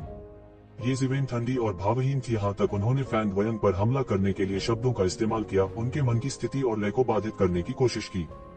यदि यह सामान्य परिस्थितियों में होता तो यह कदम बेकार होता। फैंग वयंग की मानसिक स्थिति का सामना करते हुए उसके पास हमला करने का कोई रास्ता नहीं था। लेकिन अब फैंग वयंग की आभा लगातार ये शिवेन द्वारा दबाई जा रही थी। वह बेहद चिंतित था और उसने लंबे समय से खामियों का खुलासा किया था। जल्दी करो और जागो। उसके बहकावे में मत आना। इस वक्त उससे लड़ने से कोई फायदा नहीं है। जब तक आप आकाशीय क्षेत्र के अंतिम चरण में आगे बढ़ते हैं, वह आपके साथ निपटने के लिए एक चींटी की तरह होगा। इस समय फीनिक्स कबीले के बड़े अंत में इसे बर्दाश्त नहीं कर सके और याद दिलाया। बेशर्म, आप इस समय कैसे बोल सकते हैं? यह पता चला है कि फीनिक्स कबीला भी इतना बेशर्म है। अचानक उपहास का पात्र बन गया। लेकिन इस समय फीनिक्स कबीले के बुजुर्ग इसे और बर्दाश्त नहीं कर सके। वह दूसरों के उपहास की कम परवाह नहीं कर सकता था। फीनिक्स कबीले के एक अद्वितीय प्रतिभा के पतन की तुलना में एकमात्र उपहास कुछ भी नहीं था। यह वाक्य दूसरों के लिए बहुत सामान्य था, लेकिन फैंग वयंग के लिए यह उसके सिर पर एक छड़ी की तरह था जो उसे एक पल में जगा देता था। ये सही है, उसे ये शिवेन के खिलाफ क्यों जाना पड़ा? जरूरत ही नहीं पड़ी। जब तक वह दिव्य क्षेत्र के आखिरी चरण में कदम रखता, ये शिवेन निश्चित रूप से मर जाएगा। क्या यह उनकी अपनी इच्छा नहीं थी? हालांकि इस समय यह कमोबेश कमजोरी ही दिखा रहा था, लेकिन उसमें इतनी शंकाएं नहीं थी। ये शिवेन से हारने की संभावना एक ऐसी समस्या थी जिसका वो सबसे ज्यादा सामना नहीं करना चाहते थे। ये शिवेन के अलावा वो किसी से भी हार सकता था। वह उसे साबित करना चाहता था कि वह कौन है जो दुनिया में उसके लिए सबसे योग्य है, और नश्वर रक्त रेखा वाले इस इंसान के लिए नहीं। इस लक्ष्य को प्राप्त करने के लिए उसने पहले से 7 रंगों वाले फीनिक्स हॉर्न जैसे स्वर्गीय खजाने का भी सेवन किया। मूल रूप से उसने आकाशीय क्षेत्र के शिखर पर पहुंचने के बाद इसका उपभोग करने की योजना बनाई और एक उच्च क्षेत्र में प्रवेश करना चाहता था। उसने 7 रंगों वाले फीनिक्स हॉर्न को भी खा लिया था। यह सिर्फ एक गर्व की बात थी। वह और क्या नहीं दे सकता था। यह सोचकर वह तुरंत उछल पड़ा और पैर की नोक से जमीन पर पटक दिया। उसका शरीर तुरंत पीछे की ओर बढ़ गया, शून्य में ज्वाला छाया का एक निशान फाड़ दिया। इस समय एल्डन ने देखा कि फैंग वयंग ने अंत में उसकी बात सुनी और सीधे सीधे लड़ने का विकल्प नहीं चुना। उसने राहत में सिर हिलाया। जहां तक के उपहास की बात है, उन्होंने इसे बिल्कुल भी दिल पर नहीं लिया। एकमात्र चेहरा क्या था? एक जीवन काल बहुत लंबा था। एक क्षणिक जीत या हार का कोई मतलब नहीं था। उसने यह भी महसूस किया कि एक शिवेन को हराने के लिए 7 रंगों वाले फीनिक्स हॉर्न का उपयोग करना एक बहुत बड़ी क्षति थी। तो क्या हुआ अगर उसने उसे हरा दिया? भले ही उसने उसे मार डाला हो, क्या वह 7 रंगों वाले फीनिक्स हॉर्न के नुकसान की भरपाई कर सकता है? अन्य सेनाओं के नेताओं ने सिर हिलाया। एक क्षणिक जीत या हार और गर्व का कोई मतलब नहीं था। इतिहास केवल विजेता को याद रखेगा, और दोनों के बीच जीत या हार की कुंजी यह थी कि क्या फैंग वयंग आकाशीय क्षेत्र के अंतिम चरण में कदम रख सकते हैं। यदि वह कर सका तो एक शिवेन निश्चित रूप से हार जाएगी। अगर वह नहीं कर पाता तो फैंग वयंग निश्चित रूप से हार जाते। यह इतना आसान था। आकाशीय क्षेत्र के मध्य चरण में फैंग वयंग को ये शिवेन द्वारा पूरी तरह से दबा दिया गया था। उसका सबसे बड़ा तुरुप का पत्ता नानमिंग ली फायर बस ये शिवेन जैसे राक्षस से मिलना था। न केवल वह डरता नहीं था, बल्कि वह उसका पोषण भी बन जाता था। तुम जाना चाहते हो? मैं तुम्हें जाने कैसे दे सकता हूँ? ये शिवेन चिल्लाया और एक कदम आगे बढ़ा। So close, yet worlds apart. उसने तुरंत फैंग वयंग को पकड़ लिया। इस बार मैं तुम्हें पूरी तरह से हरा दूंगा। इस बार मैं चाहता हूँ कि तुम पूरी तरह हार जाओ। ये शिवेन की उदासीन आवाज सुनाई दी। फैंग वयंग की गति बहुत तेज थी, लेकिन ये शिवेन की गति और भी तेज थी।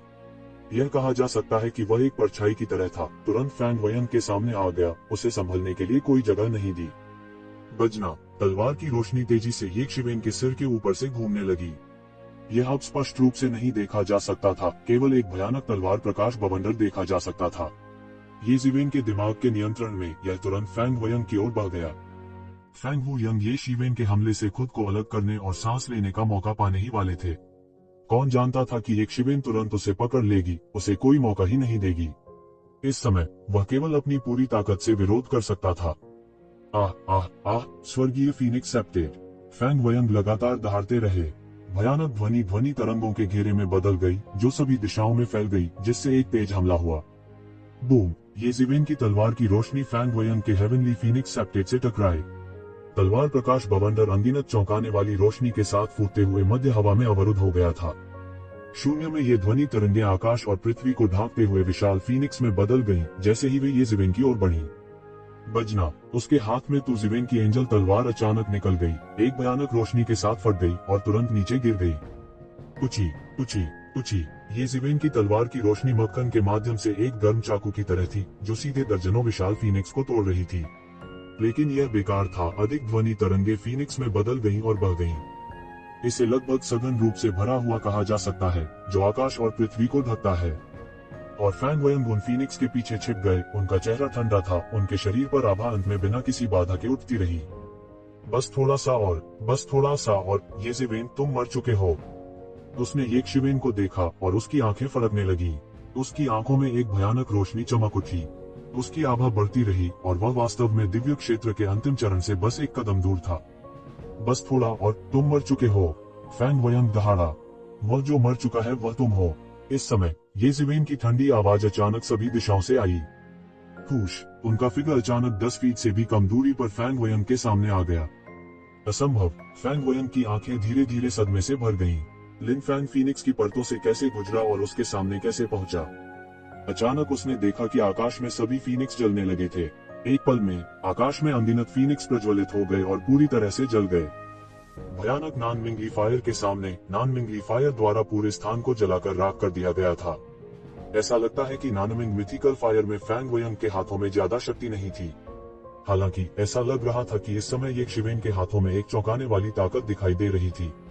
इसने उसके फीनिक्स को एक ही बार में पूरी तरह से जला दिया। दूसरे शब्दों में, ये शिवेन की गति बहुत तेज थी, इसलिए उनके प्रकट होने के बाद आकाश में भरे हुए फीनिक्स जलकर राख हो गए। टकराना, जोरदार धमाका हुआ। जब वह अभी भी सदमे की स्थिति में था तो उसे अचानक पता चला कि येज़ेवेन की तलवार की रोशनी बिना उसकी ओर ध्यान दिए ही उसकी छाती में घुस गई थी। जब वह अचंभे में था, येशिवेन पहले ही हमला कर चुका था। उन्होंने फैंग वयन की आखिरी सतर्कता को आकर्षित करने के लिए अपनी आवाज का इस्तेमाल किया और जैसे ही उन्होंने बात की, उन्होंने अपनी चाल चल दी। वह तेज, सटीक और निर्मम था। येज़ेवेन के युद्ध के वर्षों के समृद्ध अनुभव को इस हमले में पूरी तरह से प्रदर्शित किया गया था। पफट, उसने मुंह भर खून उगल दिया। उसके पूरे शरीर ने आकाश में एक परवलय खींचा और फिर एक विशाल गड्ढा बनाते हुए जमीन पर जोर से गिरा। वह एक पल में हार गया। उसकी आंखें सदमे से भर गईं। उस पल में वह एक पल के लिए चकरा गया और येशिवेन ने इस मौके का फायदा उठाया। अन्यथा वह इतने लंबे समय तक टिके रहने में सक्षम नहीं होता। हालांकि येशिवेन मजबूत था, लेकिन वो उसे पूरी तरह से दबा नहीं सका। लेकिन अब वह एक तलवार से हार गया था। हालांकि उसने अपनी युद्ध शक्ति पूरी तरह से नहीं खोई थी, वह जानता था कि वह हार गया है। उसकी आभा येज़ेवेन की तलवार द्वारा पूरी तरह से नष्ट कर दी गई थी और वह एक ही बार में दिव्य क्षेत्र के अंतिम चरण में प्रवेश नहीं कर सका। वह निश्चित रूप से इस लड़ाई में येज़ेवेन को हरा नहीं सका और संघर्ष करने का कोई मतलब नहीं था। यह सोचकर कि कैसे वह 7 रंगों वाले फीनिक्स हॉर्न को निगलने के बाद भी येज़ेवेन के बराबर नहीं था, वह बेहद उदास था। वह मदद नहीं कर सका और एक और निवाला खून थूक दिया। मुझे इससे नफरत है, फैंग वयन दहाड़ा। इस समय वह गहराई से समझ गया था कि यदि प्रतिभा है तो प्रतिभा भी है से इसका क्या अर्थ है। चूंकि उसके पास पहले से ही ऐसी प्रतिभा थी तो येशिवेन को क्यों आना पड़ा। खो गया, फैंग वयन हार गया। काफी दिनों बाद किसी ने रिएक्ट किया है। हालांकि लड़ाई की शुरुआत के बाद से दोनों पक्ष कई बार बदल चुके थे और येज़ेवेन धीरे धीरे हावी हो गई थी। अधिक से अधिक लोगों ने यह स्वीकार करना शुरू कर दिया था कि येज़ेवेन जीतने में सक्षम हो सकती है। हालांकि हर कोई अभी भी अतुलनीय रूप से चौंक गया था जब उन्होंने येज़ेवेन को तलवार के एक वार से फैंग वयन को पंगु बना दिया था। शुरू से ही वे देखना चाहते थे कि क्या येज़ेवेन फैंग वयन के दबाव से बाहर निकल सकती है। बाद में हर कोई जानना चाहता था कि क्या फैंग वयन आकाशीय क्षेत्र के अंतिम चरण में कदम रखेंगे और पलटवार करेंगे। लेकिन अंत तक वह पलटवार नहीं कर पाए। येज़ेवेन के बेरहम तूफान जैसे हमलों के तहत अंत में फैंग वयन पूरी तरह से हार गए। कितने दुख की बात है, मैंने सोचा था कि फैंग वयन पलटवार करने में सक्षम हो सकते हैं। क्या अफसोस है, बस थोड़ा सा और यह इतना करीब है, फिर भी दुनिया अलग है। जैसा कि अपेक्षित था, लड़ाई के बीच में तोड़ना इतना आसान नहीं है। दूसरे आपको ऐसा मौका कैसे दे सकते हैं। बहुत से लोग मदद नहीं कर सकते थे, लेकिन आप भर रहे थे। यह येज़ेवेन 10 साल से चुप है, लेकिन वह एक ही शानदार करतब के साथ अद्भुत है। ये परिवार हाल ही में वास्तव में भाग्यशाली है। पहले येज़ुकोन कहीं से भी प्रकट हुआ और अब येज़ेवेन भीड़ में बढ़ गया। इन दोनों को अद्वितीय प्रतिभावान कहा जा सकता है, जिनकी तुलना युवा पीढ़ी के 5 दिग्गजों से की जा सकती है। क्या ऐसा हो सकता है कि उन्हें कोई पुश्तैनी नस्ल मिली हो? नहीं तो इनकी किस्मत अचानक इतनी कैसे बढ़ सकती है? किसी ने आह भरते हुए कहा। महिमा, वह अब महिमा है, लेकिन यह अफसोस की बात है कि यह सिर्फ उसका आखिरी संघर्ष है। अंत में केवल मौत उसका इंतजार करती है। किसी को कुछ पता लग रहा था और उपहास किया। और जैसे ही येज़ेवेन अपनी आभा वापस लेने वाली थी, अचानक एक आकृति आसमान से टूटकर येज़ेवेन के सामने आ गई। यू आर येज़ेवेन। यह एक अद्वितीय और दबंग व्यक्ति था, एक अद्वितीय नायक। जियोइंग मॉन्स्टर किंग। येज़ेवेन के शिष्य अचानक सिकुड़ गए। वह इस आंकड़े को जिंदगी भर नहीं भूल पाएंगे। यह कुनपेंग के खिलाफ लड़ने वाले अधिपति की आकृति थी। तुम सच में मुझे पहचानते हो? जियोइंग मॉन्स्टर किंग ने धीमी आवाज में कहा। तो यह सच है कि कुनपेंग तुम्हारे हाथ में है? यह सही है। येज़ेवेन ने अपनी सांस रोकी और शांत हो गई। वह जानता था कि युवा कुनपेंग की खबर तब से फैल गई होगी जब पिछली बार सबके सामने इसका खुलासा हुआ था। उस समय 100 रेस एलायंस और फीनिक्स संप्रदाय सहित बहुत सारे लोग थे, इसलिए समाचार को गुप्त रखना असंभव था। अब जियोइंग मॉन्स्टर किंग वास्तव में युवा कुनपेंग के लिए यहाँ था। आखिरकार जब उन्होंने कुनपेंग के खिलाफ लड़ाई लड़ी तो उन्होंने कुनपेंग के अंडे को जब्त करने के लिए लोगों को भी भेजा। येज़ेवेन को बाघ के मुंह से खाना छीनने वाला कहा जा सकता है। हालांकि वे अंत में येज़ेवेन के हाथों नहीं मरे, लेकिन कुनपेंग के मुंह में दब गए। कौन परवाह करेगा? तुम्हारी हिम्मत कैसे हुई? जियोइंग मॉन्स्टर किंग ने कहा। क्या आप जानते हैं कि कुनपेंग का दानव जाति के लिए क्या मतलब है? यह राक्षस जाति का दानव मास्टर वंश है। तुम्हारी हिम्मत कैसे हुई? राक्षस राजा, आप मजाक कर रहे होंगे। मुझे याद है कि आप पहले उसके मरने के लिए उत्सुक थे और आपने खुद भी ऐसा किया था, है ना? येशिवेन के मुंह पर एक तिरस्कारपूर्ण मुस्कान आ गई। इसमें उपहास का संकेत था। यदि जियोइंग मॉन्स्टर किंग नहीं होता तो उसे कुनपेंग अंडा प्राप्त करने का मौका नहीं मिलता। अब वह कुनपेंग और दानव जाति के बीच संबंध के बारे में बात करना चाहता था। इससे कोई फर्क नहीं पड़ता कि कोई इसे कैसे देखता है, यह रेत में अपना सिर दफनाने जैसा था। क्या उसे यह हास्यास्पद नहीं लगा? कितना तेज तर्रार बच्चा है। तुम्हारी प्रतिभा खराब नहीं है, लेकिन यह अफसोस की बात है कि तुम यहाँ मरने जा रहे हो। हालांकि मैं अकेला नहीं हूँ जो आज तुम्हें मरना चाहता हूँ। जीविंग मॉन्स्टर किंग ने येज़ेबेन के उपहास की परवाह नहीं की और शांति से कहा, मुझे भी उम्मीद नहीं थी कि आप इतने लोगों को नाराज करेंगे, और ऐसा लगता है कि उनमें से कोई भी सामान्य व्यक्ति नहीं है। यह सही है, उसे मरना चाहिए। इस समय शून्य में एक वृद्ध व्यक्ति की आकृति चुपचाप प्रकट हुई। यह प्राचीन फीनिक्स क्षेत्र का बूढ़ा व्यक्ति था। वह प्राचीन फीनिक्स क्षेत्र का विशेष दूत था और उसकी ताकत अकल्पनीय रूप से गहरी थी। येज़ेबेन तुरंत चौंक गई। वह नहीं जानता था कि क्या चल रहा है, लेकिन जीविंग मॉन्स्टर किंग और प्राचीन फीनिक्स रियल्म के विशेष दूत दोनों ही उसे मरवाना चाहते थे, जिसके बारे में बोलते हुए उन्होंने फैंग वयन को हराया था, जो निश्चित रूप से एक शानदार उपलब्धि थी।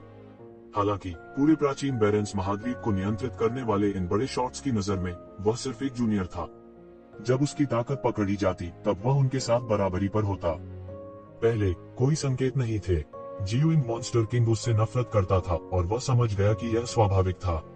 न केवल उसकी कड़ी मेहनत येज़ेबेन को मिली, बल्कि इससे भी महत्वपूर्ण बात यह है कि जब कुनपेन पागल हो गया तो उसने जीविंग कबीले के क्षेत्र में कहर बरपाया। कुनपेन के नेतृत्व में कई राक्षसी जानवर राजाओं ने कहर बरपाया। हालांकि यह येज़ेबेन नहीं कर रहा था, लेकिन इसका निश्चित रूप से उसके साथ कुछ लेना देना था। हालांकि ऐसा करना उसके लिए अजीब नहीं था। उस स्थिति में प्राचीन फीनिक्स क्षेत्र के विशेष दूत क्या कर रहे थे? क्या ऐसा इसलिए हो सकता है क्योंकि उसने फैंग वयन को हरा दिया था? इस समय येज़ेबेन के दिमाग में अनगिनत संभावनाएं कौंध रही थीं। मुझे भी गिन लो। अचानक एक और अत्याचारी और अद्वितीय व्यक्ति सीमा पार कर गया। एक अभूतपूर्व शक्तिशाली भव्य आभा ने सीधे येज़ेबेन को जगह में बंद कर दिया और उसे मजबूती से जगह में स्थापित कर दिया।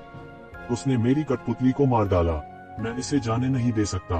येज़ेबेन को अचानक याद आया कि यह उत्तरी पर्वतीय कबीले का असली पितामह होना चाहिए। उसे उम्मीद नहीं थी कि जो उसने बहुत पहले किया था वह अब अचानक फूट पड़ेगा। 3 अद्वितीय अधिपतियों की विनाशकारी आभा के तहत येज़ेबेन का माथा ठंडे पसीने से ढका हुआ था। उसके शरीर की हड्डियां भी काफी दबाव में लग रही थी, जिससे चटकने की आवाज आ रही थी। येज़ेबेन की नजर ग्रह के नीचे मानव जाति के जमावड़े की जगह पर पड़ी। क्या मानव अधिपति इसे घटित होते हुए देख सकते हैं? तुम्हें उनकी ओर देखने की जरूरत नहीं है। इस बार तुम्हारा ये कबीला तुम्हें नहीं बचा सकता। जीविंग दानव राजा ने ठंडेपन से कहा, आपका ये कबीला केवल एक मार्किस कबीला है। आप हमारी तुलना कैसे कर सकते हैं? येज़ेबेन ने चारों ओर नजर डाली। ये कबीला वास्तव में मानव जाति के बीच एक विशालकाय माना जा सकता है। हालांकि वे 3 अधिपतियों का सामना कर रहे थे। एक जीविंग कबीले का दानव राजा था, जो राक्षस जाति के शीर्ष 10 दानव राजाओं में से एक था। दूसरा उत्तरी माउंटेन कबीले का कुलपति था, जो 100 क्लान एलायंस के शीर्ष 10 शाही कुलों में से एक था। अंतिम व्यक्ति प्राचीन फीनिक्स क्षेत्र का विशेष दूत था। उनमें से किसी के पास मानव राजा के बराबर होने की योग्यता थी। नगण्य ये वंश की तो बात ही छोड़ दें। येज़ेबेन, बेहतर होगा कि तुम आत्मसमर्पण कर दो। तुम्हें पता होना चाहिए कि मानव जाति के लिए किसी का बलिदान नहीं किया जा सकता। तुम कोई अपवाद नहीं हो। इस समय एक और आकृति आकाश से उतरी।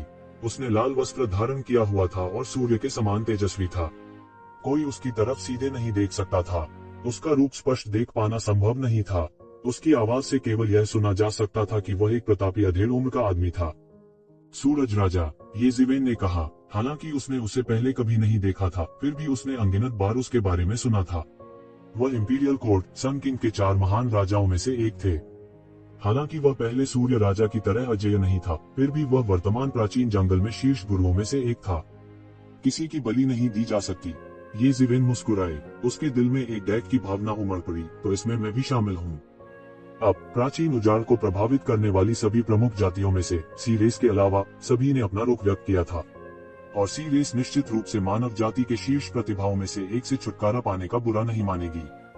आपने मुझे किन शर्तों पर एक्सचेंज किया? येज़ेबेन ने अचानक पूछा। जब तक आप समाप्त हो जाते हैं, प्राचीन फीनिक्स वर्ल्ड बिना शर्त हमारी मानव जाति के साथ सहयोग करेगा, सूर्य राजा ने कहा। बिना शर्त?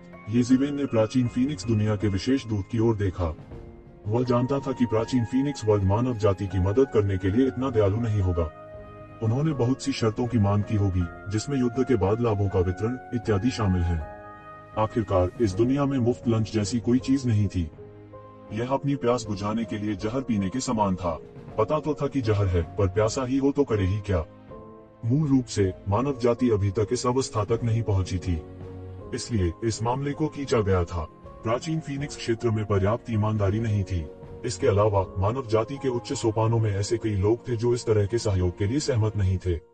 लेकिन अब प्राचीन फीनिक्स क्षेत्र वास्तव में कह रहा था कि वे मानव जाति की बिना शर्त मदद करेंगे, और शर्त केवल उसे खत्म करने की थी। यह नहीं कहा जा सकता कि ऐसी स्थितियां उदार नहीं थीं।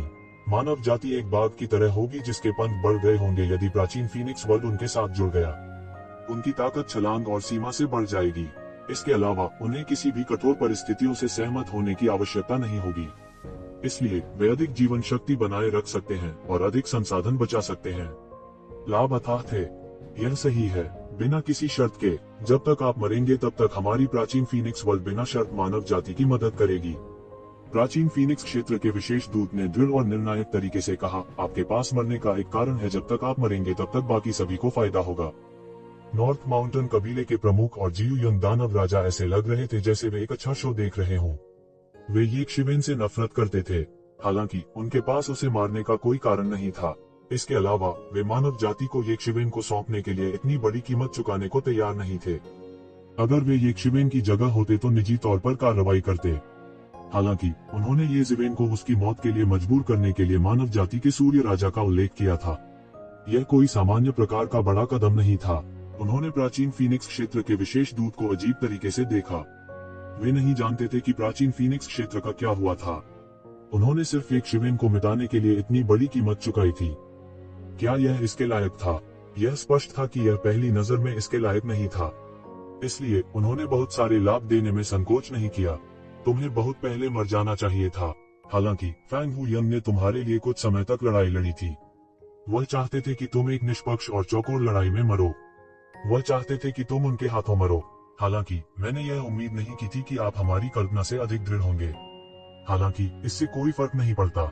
यह अंत है, प्राचीन फीनिक्स क्षेत्र के विशेष दूत ने कहा। तो यह ऐसा है, तो यह ऐसा है। येज़िवेन ने अपना सिर नीचे कर लिया। ऐसा लग रहा था जैसे वह कुछ दबा रहा हो। ये कसीवेन, अब आपके लिए अपने पापों का प्रायश्चित करने का समय है। हम उच्च अधिकारी जानते हैं कि आपके माता पिता ने शैतान जाति के सामने आत्मसमर्पण कर दिया है। क्या आपको लगता है कि आप अब तक जीने में सक्षम होते अगर ये कबीले ने तुम्हें इस मामले से नहीं बचाया था? एक मानव अधिपति अचानक नीचे से चिल्लाया। यह थंडर कबीले थंडर मार्किस का कुलपति था। यह सही है, अब आपके लिए अपने पापों का प्रायश्चित करने का समय है। साबित करें कि आप और आपके माता पिता एक ही तरह के लोग नहीं हैं। अपनी मौत के साथ अपनी ईमानदारी साबित करो। इन अधिपतियों के मुंह से चीखने चिल्लाने की श्रृंखला सुनाई दे रही थी। हे, तो यह ऐसा ही है। शैतान जाति के एक अज्ञात अवशेष को मिटाने के लिए इस अवसर का लाभ उठाएं। क्या अच्छी योजना है, जियू यंग दानव राजा ने एक उपहास के साथ कहा। इस बच्चे की वास्तव में ऐसी पहचान है। वह अज्ञात मूल का व्यक्ति था। सबसे महत्वपूर्ण बात यह है कि उसके माता पिता ने शैतान जाति के सामने आत्मसमर्पण कर दिया था, और वह इस समय ये कबीले में वापस आ गया था, और उसके कुछ समय बाद ही शैतान जाति ने आक्रमण कर दिया था। इसलिए कुछ लोगों के लिए इस बारे में बहुत अधिक न सोचना कठिन था। येज़िवेन मानव जाति के उच्चाधिकारियों के लिए एक अस्थिर कारक थे। वह अज्ञात मूल का व्यक्ति था। येकशिवेन ने एक अभूतपूर्व सहज प्रतिभा का प्रदर्शन किया था। हालांकि इसका मतलब यह नहीं था कि वे उसे छोड़ नहीं सकते थे। प्राचीन फीनिक्स वर्ल्ड के पूर्ण सहयोग के बदले में एक व्यक्ति को छोड़ना एक समस्या हो सकती है। यह एक अच्छा सौदा था, चाहे कोई इसे कैसे भी देखे। नहीं, मैं सहमत नहीं हूँ। अचानक ग्रह के नीचे से जोर से चीखने की आवाज आई। उसके माता पिता, यहाँ तक अगर उनके साथ कुछ गलत है तो मैंने उसे बड़े होते देखा है। वह निश्चित रूप से दानव जाति के साथ सांठगांठ नहीं करेगा। केवल राक्षसों की दुनिया में ही उसने आकाशीय क्षेत्र में एक राक्षस को मार डाला है क्या वह? ये कबीले के प्रमुख ये त्यानकियोन थे जिन्होंने बात की थी। जब येज़िवेन को लगा कि पूरी दुनिया ने एक पल में उसे धोखा दिया है और पूरी दुनिया उस पर आरोप लगा रही है, ये त्यानकियोन के शब्द उसके दिल पर चमकने वाली धूप की किरण की तरह थे। जब वह वापस आया तो वह पहले ही कानून की घोषणा के दायरे को पार कर चुका था। ठीक है, वह कैसे बड़ा हुआ? क्या आप थोड़ा सा भी सुराग ढूंढ सकते हैं? क्या यह बहुत अजीब नहीं है? सन किंग ने भव्यता से कहा। रॉयल कोर्ट के उच्च अधिकारी हमेशा येशिवेन पर ध्यान देते थे। वे उसके बारे में कुछ कैसे नहीं जान सकते थे। हालांकि चाहे वह ये क्लान हो या रॉयल कोर्ट के उच्च अधिकारी, वे यह पता नहीं लगा सके कि येज़िवेन की अंतिम पृष्ठभूमि कहाँ थी। यह ऐसा था जैसे वह अचानक पतली हवा से प्रकट हो गया हो। इसके अलावा उसके माता पिता के मामले ने उस समय बहुत हंगामा किया था और कई संदिग्ध बिंदु थे। मैंने यह भी सुना है कि ये जूनशान के साथ क्या हुआ था। इस समय उसका बेटा वापस आ गया। क्या इसमें कोई संदेह नहीं है? भले ही वह वास्तव में निर्दोष हो तो क्या तू त्यान क्यों? क्या तुम इसे नहीं समझते हो? सन किंग ने जारी रखा। रहने भी दो, ये जिवेन, जो चुपचाप अपना सिर झुकाए हुए थी, ने अचानक कहा। प्रमुख, मैं बहुत आभारी हूँ कि आप इस समय भी मेरे लिए खड़े हैं। नाज से मैं, ये जिवेन, ये कबीले छोड़ दूंगा और ये कबीले से कोई लेना देना नहीं है। ये जिवेन ने अचानक कहा। हर कोई उसकी ओर देखता था, न जाने वह क्या करने जा रहा था। मुझे नहीं पता कि मेरे माता पिता ने क्या किया, अपने पापों का प्रायश्चित किया। मैंने क्या गलत किया? अब बहाने मत ढूंढो, सीधे शब्दों में कहें, क्या तुम सिर्फ मेरी जिंदगी नहीं चाहते हो? फिर आओ और कोशिश करो। ये जिवेन का चेहरा कुछ विकृत था और उसने कुछ पागलपन से कहा, तुम चाहते हो कि मैं बिना लड़े आत्मसमर्पण कर दूं? यह असंभव है। मेरे जीवन पंथ में बिना संघर्ष किए समर्पण जैसी कोई चीज नहीं है। यदि तुम मेरा जीवन चाहते हो तो आओ और इसे ले लो। अभिमानी, तुम्हारी हिम्मत कैसे हुई? जैसा कि एक दानव बगवा से उम्मीद की जाती है। अविश्वसनीय। अचानक मानव अधिपतियों के एक समूह ने एक के बाद एक फटकार लगाए। वे ये शिवेन की बातों से थोड़े नाराज थे। ऐसा कैसे हो सकता है? अचानक ऐसा हो गया। बहुत से लोग अभी तक ठीक नहीं हुए थे। ऐसा लग रहा था कि उन्होंने इस अचानक और धरती को हिला देने वाले बदलाव पर कोई प्रतिक्रिया नहीं दी थी। उन्हें समझ नहीं आ रहा था कि अचानक से ऐसा क्यों हो गया। कैसे ये जिवेन अचानक शैतान जाति के अवशेष में बदल गई थी? चीजें अचानक इस तरह कैसे हो गईं? यह लड़ाई ये जिवेन को जाल में फंसाने के लिए एक अच्छी तरह से तैयार की गई योजना बन गई। हालांकि मैं समुद्री जाति से हूँ, मुझे कहना होगा कि इस समय मानव जाति वास्तव में बेशर्म है। समुद्री जाति के एक सीधे साधे आदमी ने कहा। वे वास्तव में उसे मरना चाहते हैं और उस पर एक बड़ी टोपी लगाते हैं। टस्क, वे वास्तव में अद्भुत है। प्राचीन फीनिक्स क्षेत्र वास्तव में बहुत अधिक है। क्या वे वास्तव में सोचते हैं कि हमारी मानव जाति को धमकाना इतना आसान है? क्या वे हमें इतनी लापरवाही से धमका सकते हैं? इस समय व्यक्तिगत मानव कृषक बलों के कई नेताओं ने भी एक के बाद एक कहा। एक पल में हर कोई उबलते पानी की तरह था, तुरंत उबल रहा था। इस मामले पर सबकी अपनी अपनी राय थी। हालांकि कई लोगों के लिए वे अभी भी इस अचानक परिवर्तन को स्वीकार नहीं कर सके। ठीक है, ये जिवेन, चूंकि तुम बकवास नहीं करना चाहती तो मैं तुम्हारे साथ बकवास नहीं करूंगी। युवा कुनपेन को सौंप दो और मैं तुम्हारी लाश को वैसे ही छोड़ सकता हूँ। 9 सिरों वाले भयंकर जानवर राजा की आंखें तेज हो गईं और एक जबरदस्त आभा ये जिवेन की ओर कुचली गई। भयानक आभा तुरंत माउंट ताई की तरह कुचल गई। यह पहले से कई गुना अधिक अत्याचारी था। जियोइंग दानव राजा वास्तव में गंभीर होने लगा था। एक भयानक अस्तित्व के रूप में जो आकाशीय क्षेत्र के शिखर से ऊपर था, जियोइंग दानव राजा ने एक बार कुनपेन जैसे एक प्राचीन क्रूर जानवर के खिलाफ लड़ाई लड़ी थी। कोई सोच सकता है कि उसकी ताकत कितनी अत्याचारी थी। बहुत से लोगों की नजरों में ये जिवेन का मरना लगभग तय था। इतने बड़े शॉट्स के निशाने पर होने के कारण ये जिवेन के लिए मरना मुश्किल नहीं होगा। इसके अलावा इस बार मानव कबीले, जिसे ये जिवेन की ठोस ढाल माना जाता था, ने उसकी मदद नहीं की। इसके विपरीत उन्होंने सोचा कि वे उसे धमकी दे रहे थे। पूरी लाश, अगर मैं सचमुच मर जाऊं तो क्या फर्क पड़ता है? क्या आपको लगता है कि नरक में जाने के बाद मैं आपको ढूंढने आ सकता हूं?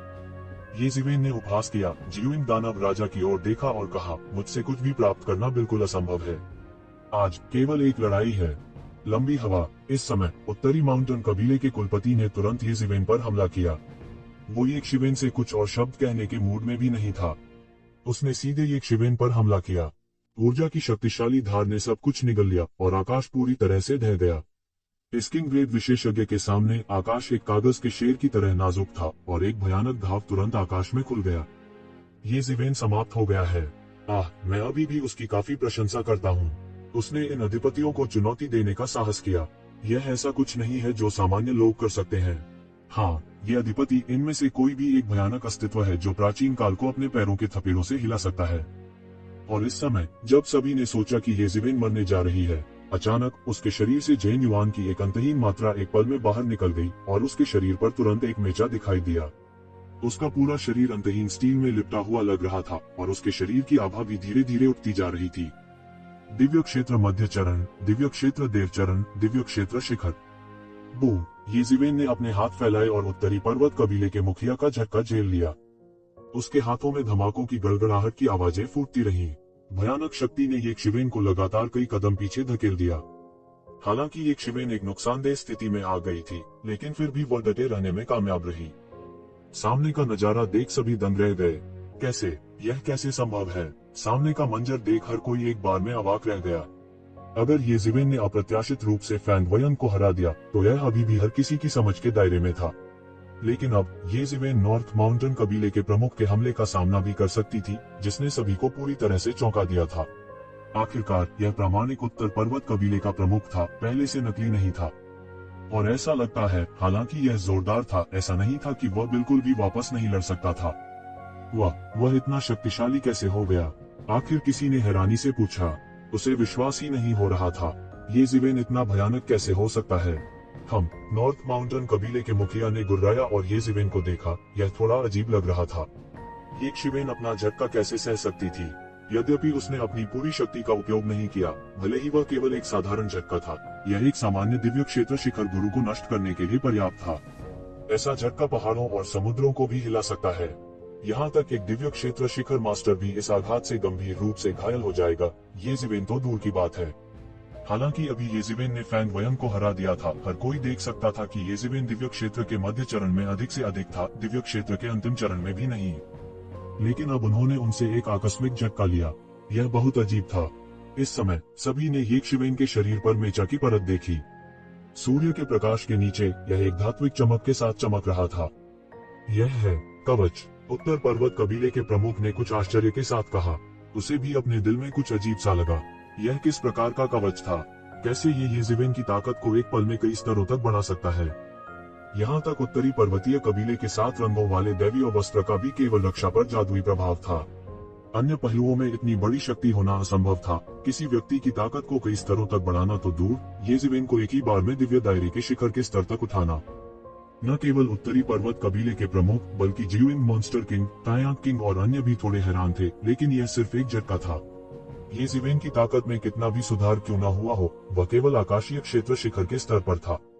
उनकी तुलना में वह अभी भी बहुत पीछे था। क्या अधिक है, इस तरह के एक जादू उपकरण को लंबे समय तक उपयोग करने में सक्षम नहीं होना चाहिए। ये जिवेन की मृत्यु लगभग निश्चित थी। कुछ भी नहीं था। यह थोड़ा दिलचस्प है। इस बच्चे के पास अभी भी बहुत सारे फायदे हैं। जियुइंग मॉन्स्टर किंग की आंखों में लालच का भाव आ गया। किसी व्यक्ति को आकाशीय क्षेत्र शिखर के स्तर तक उठाने में सक्षम होने के लिए यदि इस प्रकार के जादुई उपकरण का बड़े पैमाने पर उत्पादन किया जा सकता है, नहीं, भले ही केवल 2 या 3 का उत्पादन किया जा सकता है, यह व्यक्ति की ताकत में काफी सुधार करने के लिए पर्याप्त होगा। जियुइंग कबीले, यह किस प्रकार का जादू उपकरण है? ये इतना आश्चर्यजनक है कि यह किसी व्यक्ति की शक्ति में इतना सुधार कर सकता है। नीचे कई लोग एक साथ और भी उत्साहित थे। इस बार वास्तव में ऐसा लगा कि कुछ ट्विस्ट और टर्न थे। आपके पास एक कौशल है, लेकिन यह यहाँ समाप्त होता है। मुझे आपके स्तर का परीक्षण करने दें। इस समय जियुइंग मॉन्स्टर किंग ने कहा। उसके बड़े हाथ ने शून्य की ओर पकड़ लिया और अजीब पैटर्न के साथ एक लंबा भाला पकड़ लिया। उसके शरीर से एक दबंग और अद्वितीय राक्षसी आभा फैल गई। उसकी आंखों ने एक शिवेन को दिलचस्पी की नजर से देखा। यदि यह पहले होता तो युवा कुनपेंग को छोड़कर ये जिवेन पर कुछ भी उसका ध्यान आकर्षित नहीं कर सकता था। लेकिन अब ऐसा नहीं था। यह बच्चा साधारण नहीं लग रहा था। चलो, जियुइंग मॉन्स्टर किंग। ये जिवेन ने जियुइंग मॉन्स्टर किंग की ओर देखा और कहा। उसकी अभिव्यक्ति थोड़ी ठंडी और थोड़ी पागल थी, लेकिन उसका स्वर शांत था। अभी अभी मानव कुल के विश्वासघात का उस पर कोई असर नहीं हुआ। हुश, 9 सिर वाले भयंकर जानवर दानव राजा का भाला एक पल में निकल गया और कानून ने छाया की तरह उसका पीछा किया। यह विशाल आकाश में छेद कर गया और जहाँ कहीं भी यह पारित हुआ, भाले की चमक ने आकाश को चकनाचूर कर दिया। बिजली की गति से एक शिवेन की ओर एक चौंकाने वाली दरार आ गई। उत्तरी माउंटेन कबीले के प्रमुख के आकस्मिक हमले की तुलना में जियुइंग मॉन्स्टर किंग गंभीर था। भयानक मंजर पहले से भी ज्यादा भयानक था। यह हंस की तरह तेज था और एक पल में इसने पहले ही आकाश को तोड़ दिया था और ये शिवेन के सामने बमबारी की थी। और इस समय ये शिवेन अंत में चले गए। उसके शरीर में आध्यात्मिक ईथर की एक अंतहीन धारा बह गई और उसकी आभा राक्षसी थी जो आकाश में उड़ रही थी। उसके हाथ में देवदूत की तलवार अचानक खोल दी गई थी और एक तलवार की रोशनी के साथ जिसने आकाश को भर दिया था, वह आकाश के माध्यम से फिसल गई। भयानक तलवार के दबाव ने आकाश को कुचल दिया और जियुइंग मॉन्स्टर किंग के भाले की रोशनी पर जमकर वार किया। बूम! शून्य में कहीं से भी टकराने की भयानक ध्वनि उत्पन्न हुई। केंद्र के रूप में विस्फोट के बिंदु के साथ यह ब्रह्मांड के बिग बैंग की तरह सभी दिशाओं में बह गया और एक विशाल मशरूम बादल ने आकाश को ढक लिया। मौजूदा लड़ाई की तुलना में येज़ेवेन और फैंग वयंग के बीच अभी अभी की लड़ाई बच्चों के खेल की तरह थी। यह एक भयानक टकराव था जो दिव्य क्षेत्र के सामान्य शिखर के स्तर को पार कर गया था। सभी ने केवल आकाश में प्रकाश का एक बड़ा विस्फोट देखा और एक पल में वह प्रकाश फट गया जो आम लोगों को अंधा कर सकता था। सौभाग्य से उपस्थित लोग सामान्य लोग नहीं थे और सबसे कमजोर भी दिव्य क्षेत्र के 9वें स्तर पर एक बल का नेता था। और इस समय आकाश को भरने वाले प्रकाश के माध्यम से एक चौंकाने वाला भाला प्रकाश टूट गया और सीधे उस विशाल मशरूम बादल को तोड़ दिया। यह पता चला कि जियुइंग मॉन्स्टर किंग की चौंकाने वाली भाले की रोशनी के बाद येज़ेवेन की तलवार की रोशनी टूट गई। यह अपरिवर्तनीय बल के साथ येज़ेवेन की ओर बढ़ गया। येज़ेवेन ने भाले की रोशनी को रोकने के लिए जल्दी से हवा में सरणियों की एक श्रृंखला की व्यवस्था की। हालांकि वे भाले के प्रकाश को पूरे आकाश में फैलने से नहीं रोक सके। इसने एक जोरदार धमाके के साथ सभी सरणियों को कुचल दिया और फिर भयानक भाले की रोशनी सीधे येज़ेवेन के शरीर पर अकल्पनीय शक्ति के साथ गिर गई। बूम! एक बड़ी दहाड़ सुनाई दी और येज़ेवेन की छाती सीधे उसी जगह घुस गई। उसकी छाती को सुरक्षित रखने वाला हिस्सा भी एक पल में एक बड़े छेद में फट गया था और येज़ेवेन के पूरे शरीर में छेद कर दिया गया था। अगर येज़ेवेन ने महत्वपूर्ण क्षण में चकमा नहीं दिया होता तो बस उस एक हमले ने येज़ेवेन के दिल को पूरी तरह से तोड़ दिया होता। इस भाले की रोशनी में एक अद्वितीय शक्ति थी और येज़ेवेन विस्फोट से उड़ गया। उसका पूरा शरीर एक टूटी हुई दौड़ वाली पतंग की तरह था जो आसमान की ओर उड़ रही थी। उम्मीद के मुताबिक किंग डिवीजन के इन राजाओं की तुलना में येज़ेवेन कितना भी मजबूत क्यों न हो, वह उनका मुकाबला नहीं कर सकता है। कितना भयानक है। यह पहली बार है जब मैंने एक किंग डिवीजन विशेषज्ञ को पूरी ताकत से जाते देखा है और उसने येज़ेवेन को केवल एक चाल से अपन कर दिया। यह भयानक विशेषज्ञ है जो वास्तव में हमारे प्राचीन बेरेंस महाद्वीप पर शासन करता है, केवल एक भाले की रोशनी से भारी रूप से घायल। यह उस प्रभावशाली का वजसात भी था, नहीं तो येज़ेवेन मौके पर ही खून के धुंध के बादल में फट गई होती। आकाशीय क्षेत्र के 8वें स्तर और दिव्य क्षेत्र के शिखर और किंग डिवीजन के विशेषज्ञों के बीच का अंतर बहुत बड़ा था, बहुत बड़ा था। उम्मीद के मुताबिक यह येज़ेवेन बस एक मृतंत है। भले ही वह हठपूर्वक विरोध न करे, उसके पास पूरे प्राचीन बेरेंस में सबसे शक्तिशाली लोगों के खिलाफ जीतने का कोई मौका नहीं है। अचानक जियुइंग मॉन्स्टर किंग ने प्रतिक्रिया दी और शाप दिया, अरे नहीं, वह भागने की कोशिश कर रहा है। उसने वास्तव में बचने के लिए मेरे भाले की शक्ति का उपयोग किया। धत्तेरी की, अरे नहीं, वह भागने की कोशिश कर रहा है। उसने बचने के लिए वास्तव में मेरे भाले की शक्ति उधार ली थी। धिक्कार है। इस समय जियुइंग दानव राजा ने अचानक गुस्से से कहा। इस समय सभी ने आखिरकार प्रतिक्रिया व्यक्त की। येज़ेवेन के विस्फोट के बाद वह नहीं गिरा, इसके विपरीत वह और भी आश्चर्यजनक गति से उड़ गया। आप वास्तव में ऐसा कर सकते हैं। हर कोई हक्का बक्का रह गया। येज़ेवेन ने वास्तव में बचने के लिए इस अवसर का लाभ उठाया। सभी ने सोचा था कि येज़ेवेन रुककर उनके साथ मरते दम तक लड़ेंगी, लेकिन परिणाम पूरी तरह से अलग था। येज़ेवेन का उनके साथ मौत से लड़ने का बिल्कुल भी इरादा नहीं था। तुम्हें क्या लगता है, तुम कहाँ जा रहे हो? जियुइंग दानव राजा, जिसने महसूस किया कि उसे मूर्ख बनाया गया है, तुरंत चला गया और सीधे येज़ेवेन की दिशा में पीछा किया। इस समय प्राचीन फीनिक्स क्षेत्र के विशेष दूत, उत्तरी पर्वत कबीले के प्रमुख और सन किंग और अन्य लगभग सभी इस समय चले गए। यहाँ कई प्रतिष्ठित उस्ताद थे और उन्होंने येज़ेवेन से निपटने के लिए टीम बनाई। अगर उन्होंने उसे भागने दिया तो क्या यह बदनामी नहीं होगी? इससे भी महत्वपूर्ण बात यह है कि अगर उन्होंने उसे भागने दिया तो वे शायद उसका बदला लेंगे। येज़ेवेन की अद्भुत विकास दर के साथ भविष्य में उसके लिए किंग रैंक तक बढ़ने का मौका हो सकता है। राजा के पद के प्रत्येक गुरु को सर्वोच्च अधिपति कहा जा सकता है। ऐसे अधिपति के साथ जो हर समय उनका लालन पालन करता था, वे इसके बारे में सोचते ही असहज महसूस करने लगे। शून्य में येज़ेवेन ने केवल अपने शरीर पर घावों से जलती हुई पीड़ा महसूस की। अगर कोई आम इंसान होता तो दर्द से पहले ही बेहोश हो जाता। हालांकि येज़ेवेन अपने दिमाग को जबरन स्थिर करने के लिए मिंगक्सिन प्राचीन पेड़ पर निर्भर थे। फिर भी उन्हें पल पल हृदय विदारक पीड़ा सहनी पड़ी। उसके पीछे दानव पंख लगभग तुरंत खुल गए और वह सीधे शून्य में उड़ गया। उसी समय उन्होंने अपने शरीर पर लगी चोटों को ठीक करने के लिए फीनिक्स रीजनरेशन तकनीक का लगातार संचालन किया। क्या यह राजा के पद के शिखर पर दिव्य क्षेत्र का भयानक स्वामी था? सिर्फ एक हमला और वह पूरी तरह से घायल हो गया था और यह उस स्थिति में था जहां उसके पास मेचा था। यदि यह सामान्य परिस्थितियों में होता तो बस एक हमला उसे पूरी तरह से मारने के लिए पर्याप्त होता। प्राचीन अधिपति के इस स्तर की तुलना में शक्ति में अभी भी बहुत बड़ा अंतर था। वह इस बारे में बहुत स्पष्ट थे। पहले जब वह रसातल दानव भगवान के अवतार के साथ लड़े तो यह देखना काफी था। वह लगातार बचकर रसातल दानव भगवान के हाथों से बमुश्किल बच पाया। अधिकांश कारण यह था कि रसातल दानव भगवान उस स्थिति से डरते थे जहां इस ग्रह पर कई स्वामी थे, इसलिए उन्होंने पीछा करना जारी नहीं रखा। यह अपने आप में यह दिखाने के लिए पर्याप्त था कि राजा पद का स्वामी कितना भयानक था। हालांकि उसके पास और कोई चारा नहीं था। यदि वह शुरू से ही बचना चाहता तो इन विशेषज्ञों के संयुक्त हमले से बचना उसके लिए असंभव होता। केवल उनके पहरेदारों को नीचा दिखाने और उन्हें यह सोचने देने से कि वह पहले से ही गंभीर रूप से घायल हो गया था, वह संभवतः बच सकता था। येज़ेबेल शुरू से ही इसकी योजना बना रहे थे। बिना लड़े आत्मसमर्पण करना उनकी शैली नहीं थी। ऐसा कुछ नहीं था जो वह करेगा। यदि वे उसका जीवन चाहते हैं तो उन्हें इसे अपने जीवन से बदलना होगा। इस समय उसके चेहरे पर एक पागल नजर आ गई। यह तथ्य कि मानव जाति ने उसे सौंपने के लिए चुना था, उसके दिल पर एक भारी आघात जैसा था। सुकून की बात यह थी कि ये परिवार इस बात से सहमत नहीं था। नैतिक दृष्टिकोण से येशिवेन समझ सकती थी कि उन्होंने ऐसा क्यों किया। जैसा कि ये तियानकियोन ने पहले कहा था, ये परिवार और मानव जाति की खातिर किसी की बलि नहीं दी जा सकती। हालांकि उसके लिए सिर्फ इस वजह से आज्ञाकारी रूप से आत्मसमर्पण करना बिल्कुल असंभव था। वह नहीं जानता था कि प्राचीन फीनिक्स क्षेत्र ने उसे मारने के लिए इतनी बड़ी कीमत क्यों चुकाई थी। हालांकि उसके पास इस समय इन बातों के बारे में सोचने का समय नहीं था। उसे जल्द से जल्द इस जगह से बचने का उपाय सोचना था। Boom boom boom. इस समय उसके पीछे के अधिपतियों ने एक के बाद एक विशाल प्रतीकात्मक हाथों को जोड़ दिया, शून्य से नीचे खींच लिया। आगे से पीछे तक येशिवेन के बचने के लिए कोई जगह नहीं थी। अगर कोई सामान्य व्यक्ति होता तो इस तरह के हड़पने से उसकी मौत हो जाती। हालांकि येशिवेन इस समय लगातार शून्य में घूम रही थी। उसका पूरा शरीर बिजली की चिंगारी की परत में लिपटा हुआ प्रतीत हो रहा था।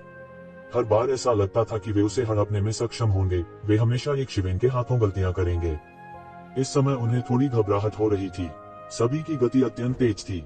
यह विशेष रूप से उन कुछ अधिपतियों के मामले में था।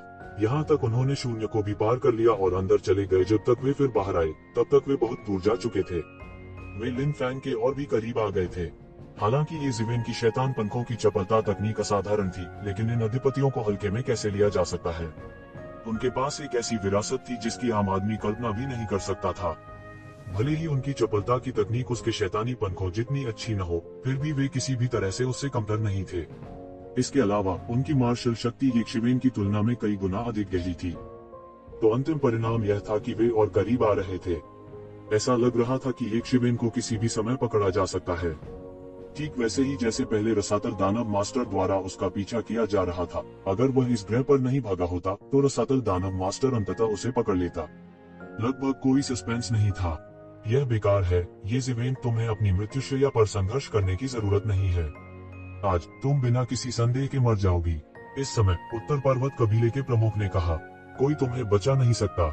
हालांकि इस समय अचानक परिवर्तन हुआ। बादलों में एक विशाल राक्षसी पंजा आकाश से उतरा और तुरंत येशिवेन को पकड़ लिया। एक पल में इसने शून्य को अलग कर दिया। ये इतनी तेज थी कि येशिवेन बिल्कुल भी प्रतिक्रिया नहीं कर सकती थी। जिस क्षण इस राक्षसी हाथ ने येशिवेन को पकड़ा, वह रंगीन दिव्य वस्त्र जो येशिवेन सतह पर पहने हुए था, प्रकाश की रंगीन किरणों में बदलकर मौके पर बिखर गया। मौके पर सरनी के तुरंत बाद मेचा था। जियुइंग दानव राजा के भाले के नीचे उसकी रक्षा करने वाली व्यवस्था भी एक पल में पूरी तरह से बिखर गई। फिर इसने सीधे उसके भौतिक शरीर को पकड़ लिया। बूम! एक जोरदार शोर के साथ येशिवेन को एक तोप के गोले की तरह पटक दिया गया। इस ग्रह के समुद्र में धंस गया, जिससे एक विशाल लहर उठी जो दसियों हजार मीटर ऊंची थी। पफ! येशिवेन ने मुंह से खून निकाला और 100 मील के भीतर सब कुछ खून से रंगा हुआ था। उसका पूरा शरीर धराशायी हो गया और सभी दिशाओं में लहरें एक पल में टूट गईं, जिससे एक विशाल छेद बन गया जो सीधे समुद्र में हजारों मीटर गहरे था।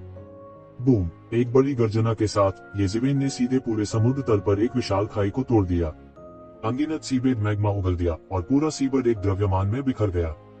लंबे समय के बाद येशिवेन द्वारा नष्ट किया गया विशाल स्थान धीरे धीरे समुद्री जल में डूब गया और पूरा समुद्र अंत में शांत हो गया। लेकिन इस समय अनगिनत समुद्री जल मैग्मा में घुस गए। पानी और आग का मिलन हुआ और अनगिनत कुहासे उठे। येशिवेन का पूरा शरीर मैग्मा के ऊपर तैरने लगा। हालांकि मैग्मा का तापमान बहुत अधिक था, उसके लिए जो नॉनमिंगली फायर को एक घूंट में भी निगल सकता था, भले ही वह गंभीर रूप से घायल हो गया हो, इस तरह का साधारण मैग्मा उसे चोट नहीं पहुंचा सकता था। उसका पूरा शरीर बिखरा हुआ लग रहा था। जियुइंग दानव राजा के भाले द्वारा विस्फोट किए गए बड़े छेद से उसकी पूरी छाती टूट गई थी। उसके पूरे शरीर का मांस और खून भी अस्त व्यस्त था। वह इस राक्षस के पंजे से मौके पर ही टूट गया और लगभग मर गया। भले ही वह अपनी चेतना को मुश्किल से बनाए रखने के लिए मिंगक्सन प्राचीन वृक्ष पर निर्भर था, लेकिन वह यह भी जानता था कि वह लंबे समय तक नहीं टिक सकता। वह एक उंगली भी नहीं हिला सकता था और उसके पूरे शरीर की हड्डियां अभी अभी थप्पड़ से चूर चूर हो गई थीं। फीनिक्स पुनर्जनन तकनीक उसे थोड़े समय में नहीं बचा सकती थी और केवल मुश्किल से उसकी जान बचा सकती थी। इस समय उनके विचारों के तहत यूलियान का फिगर आखिरकार दिखाई दिया। येज़ेबेल को इस तरह देखकर वह अचानक चौंक गई और जल्दी से बोली, युवा मास्टर, क्या आप ठीक हैं? यह कैसे हुआ? वह त्यान्युवान दर्पण में अभ्यास कर रही थी और बाहर की स्थिति नहीं जानती थी। दानव राजा का खजाना घर खोलो, चलो चलें। इस समय येज़ेबेल केवल गुप्त ध्वनि संचरण का उपयोग कर सकती थी और अपने विचारों का उपयोग उसे यह बताने के लिए कर सकती थी कि उसके पूरे शरीर की हड्डियों को टुकड़े टुकड़े कर दिया गया था और वह बोल भी नहीं सकता था। यह वाकई भयानक था। यदि यह रंगीन वस्त्र और महत्वपूर्ण क्षण में उसके लिए अवरुद्ध मेचा के लिए नहीं था, तो बस वह पंजा उसे पूरी तरह से मारने के लिए पर्याप्त था। लेकिन फिर भी रंगीन वस्त्र और मेचा पूरी तरह से टूट गया था और स्पष्ट रूप से अब और उपयोग नहीं किया जा सकता था। वह मदद नहीं कर सकता था, लेकिन थोड़ी दया महसूस करता था। यूलियान ने तकनीक को लगातार चुटकी देना शुरू किया और शून्य में एक जादू घनीभूत होने लगा, एक विशाल जादू सरणी में बदल गया। दानव राजा के खजाने को खोलना स्वाभाविक रूप से इतना आसान नहीं था। अन्यथा येज़ेबेल ने शुरू से ही दानव राजा के खजाने में छिपने का विकल्प चुना होता, क्योंकि वह उसका क्षेत्र था। इस थोड़े से समय का लाभ उठाते हुए येज़ेबेल के शेष दिव्य विचार बह गए। वह देखना चाहता था कि किसने हमला किया और वास्तव में उसे घायल कर दिया। और जब उसके दिव्य विचार बह गए, तो उसने पाया कि पूरा ग्रह अस्त व्यस्त हो गया था। पूरा ग्रह एक अत्यंत शक्तिशाली सरणी से घिरा हुआ था और अंतरिक्ष धीरे धीरे जमने लगा। अगर वह जगह को फाड़कर यहाँ से भागना चाहता, तो यह और भी मुश्किल हो जाता। और लुढ़कते राक्षसी बादलों के ऊपर स्वर्ग और पृथ्वी के बीच एक राजसी आकृति खड़ी थी। येज़ेबेल की पुतलियां अचानक सिकुड़ गईं। यह रसातल दानव भगवान था। वह मदद नहीं कर सका, लेकिन ठंडी हवा की सांस ली। तो जिसने अभी उस पर हमला किया वह कोई और नहीं बल्कि रसातल दानव भगवान होना चाहिए, और यह अवतार नहीं था बल्कि वास्तविक शरीर था। कोई आश्चर्य नहीं कि यह इतना भयानक था और लगभग उसे एक पंजे से मार डाला। उसे अचानक वह समस्या याद आ गई जिसके बारे में उसने पहले परिवार के मुखिया से बात की थी। यदि यह केवल रसातल दानव भगवान का अवतार था, तो डरने की कोई बात नहीं थी। यदि वास्तविक शरीर आ जाता तो निश्चय ही भयानक अनर्थ हो जाता। और इस समय उत्तरी पर्वत कबीले के प्रमुख जिलुइन दानव राजा और अन्य सभी रसातल दानव भगवान को घेर रहे थे। सभी प्रकार के भयानक हमले बह गए और राजा ग्रेड से संबंधित भयानक ताकत पूरी तरह से प्रकट हो गई। लेकिन इन हमलों के सामने रसातल दानव भगवान ने बिल्कुल भी परवाह नहीं की, जैसे कि वह एक खुजली कर रहा हो। अचानक मानो येज़ेबेल की टकटकी को भांपते हुए एक बड़ा राक्षसी हाथ तुरंत रसातल दानव भगवान के शरीर पर बन गया और फिर गहरे समुद्र में येज़ेबेल की ओर बढ़ गया।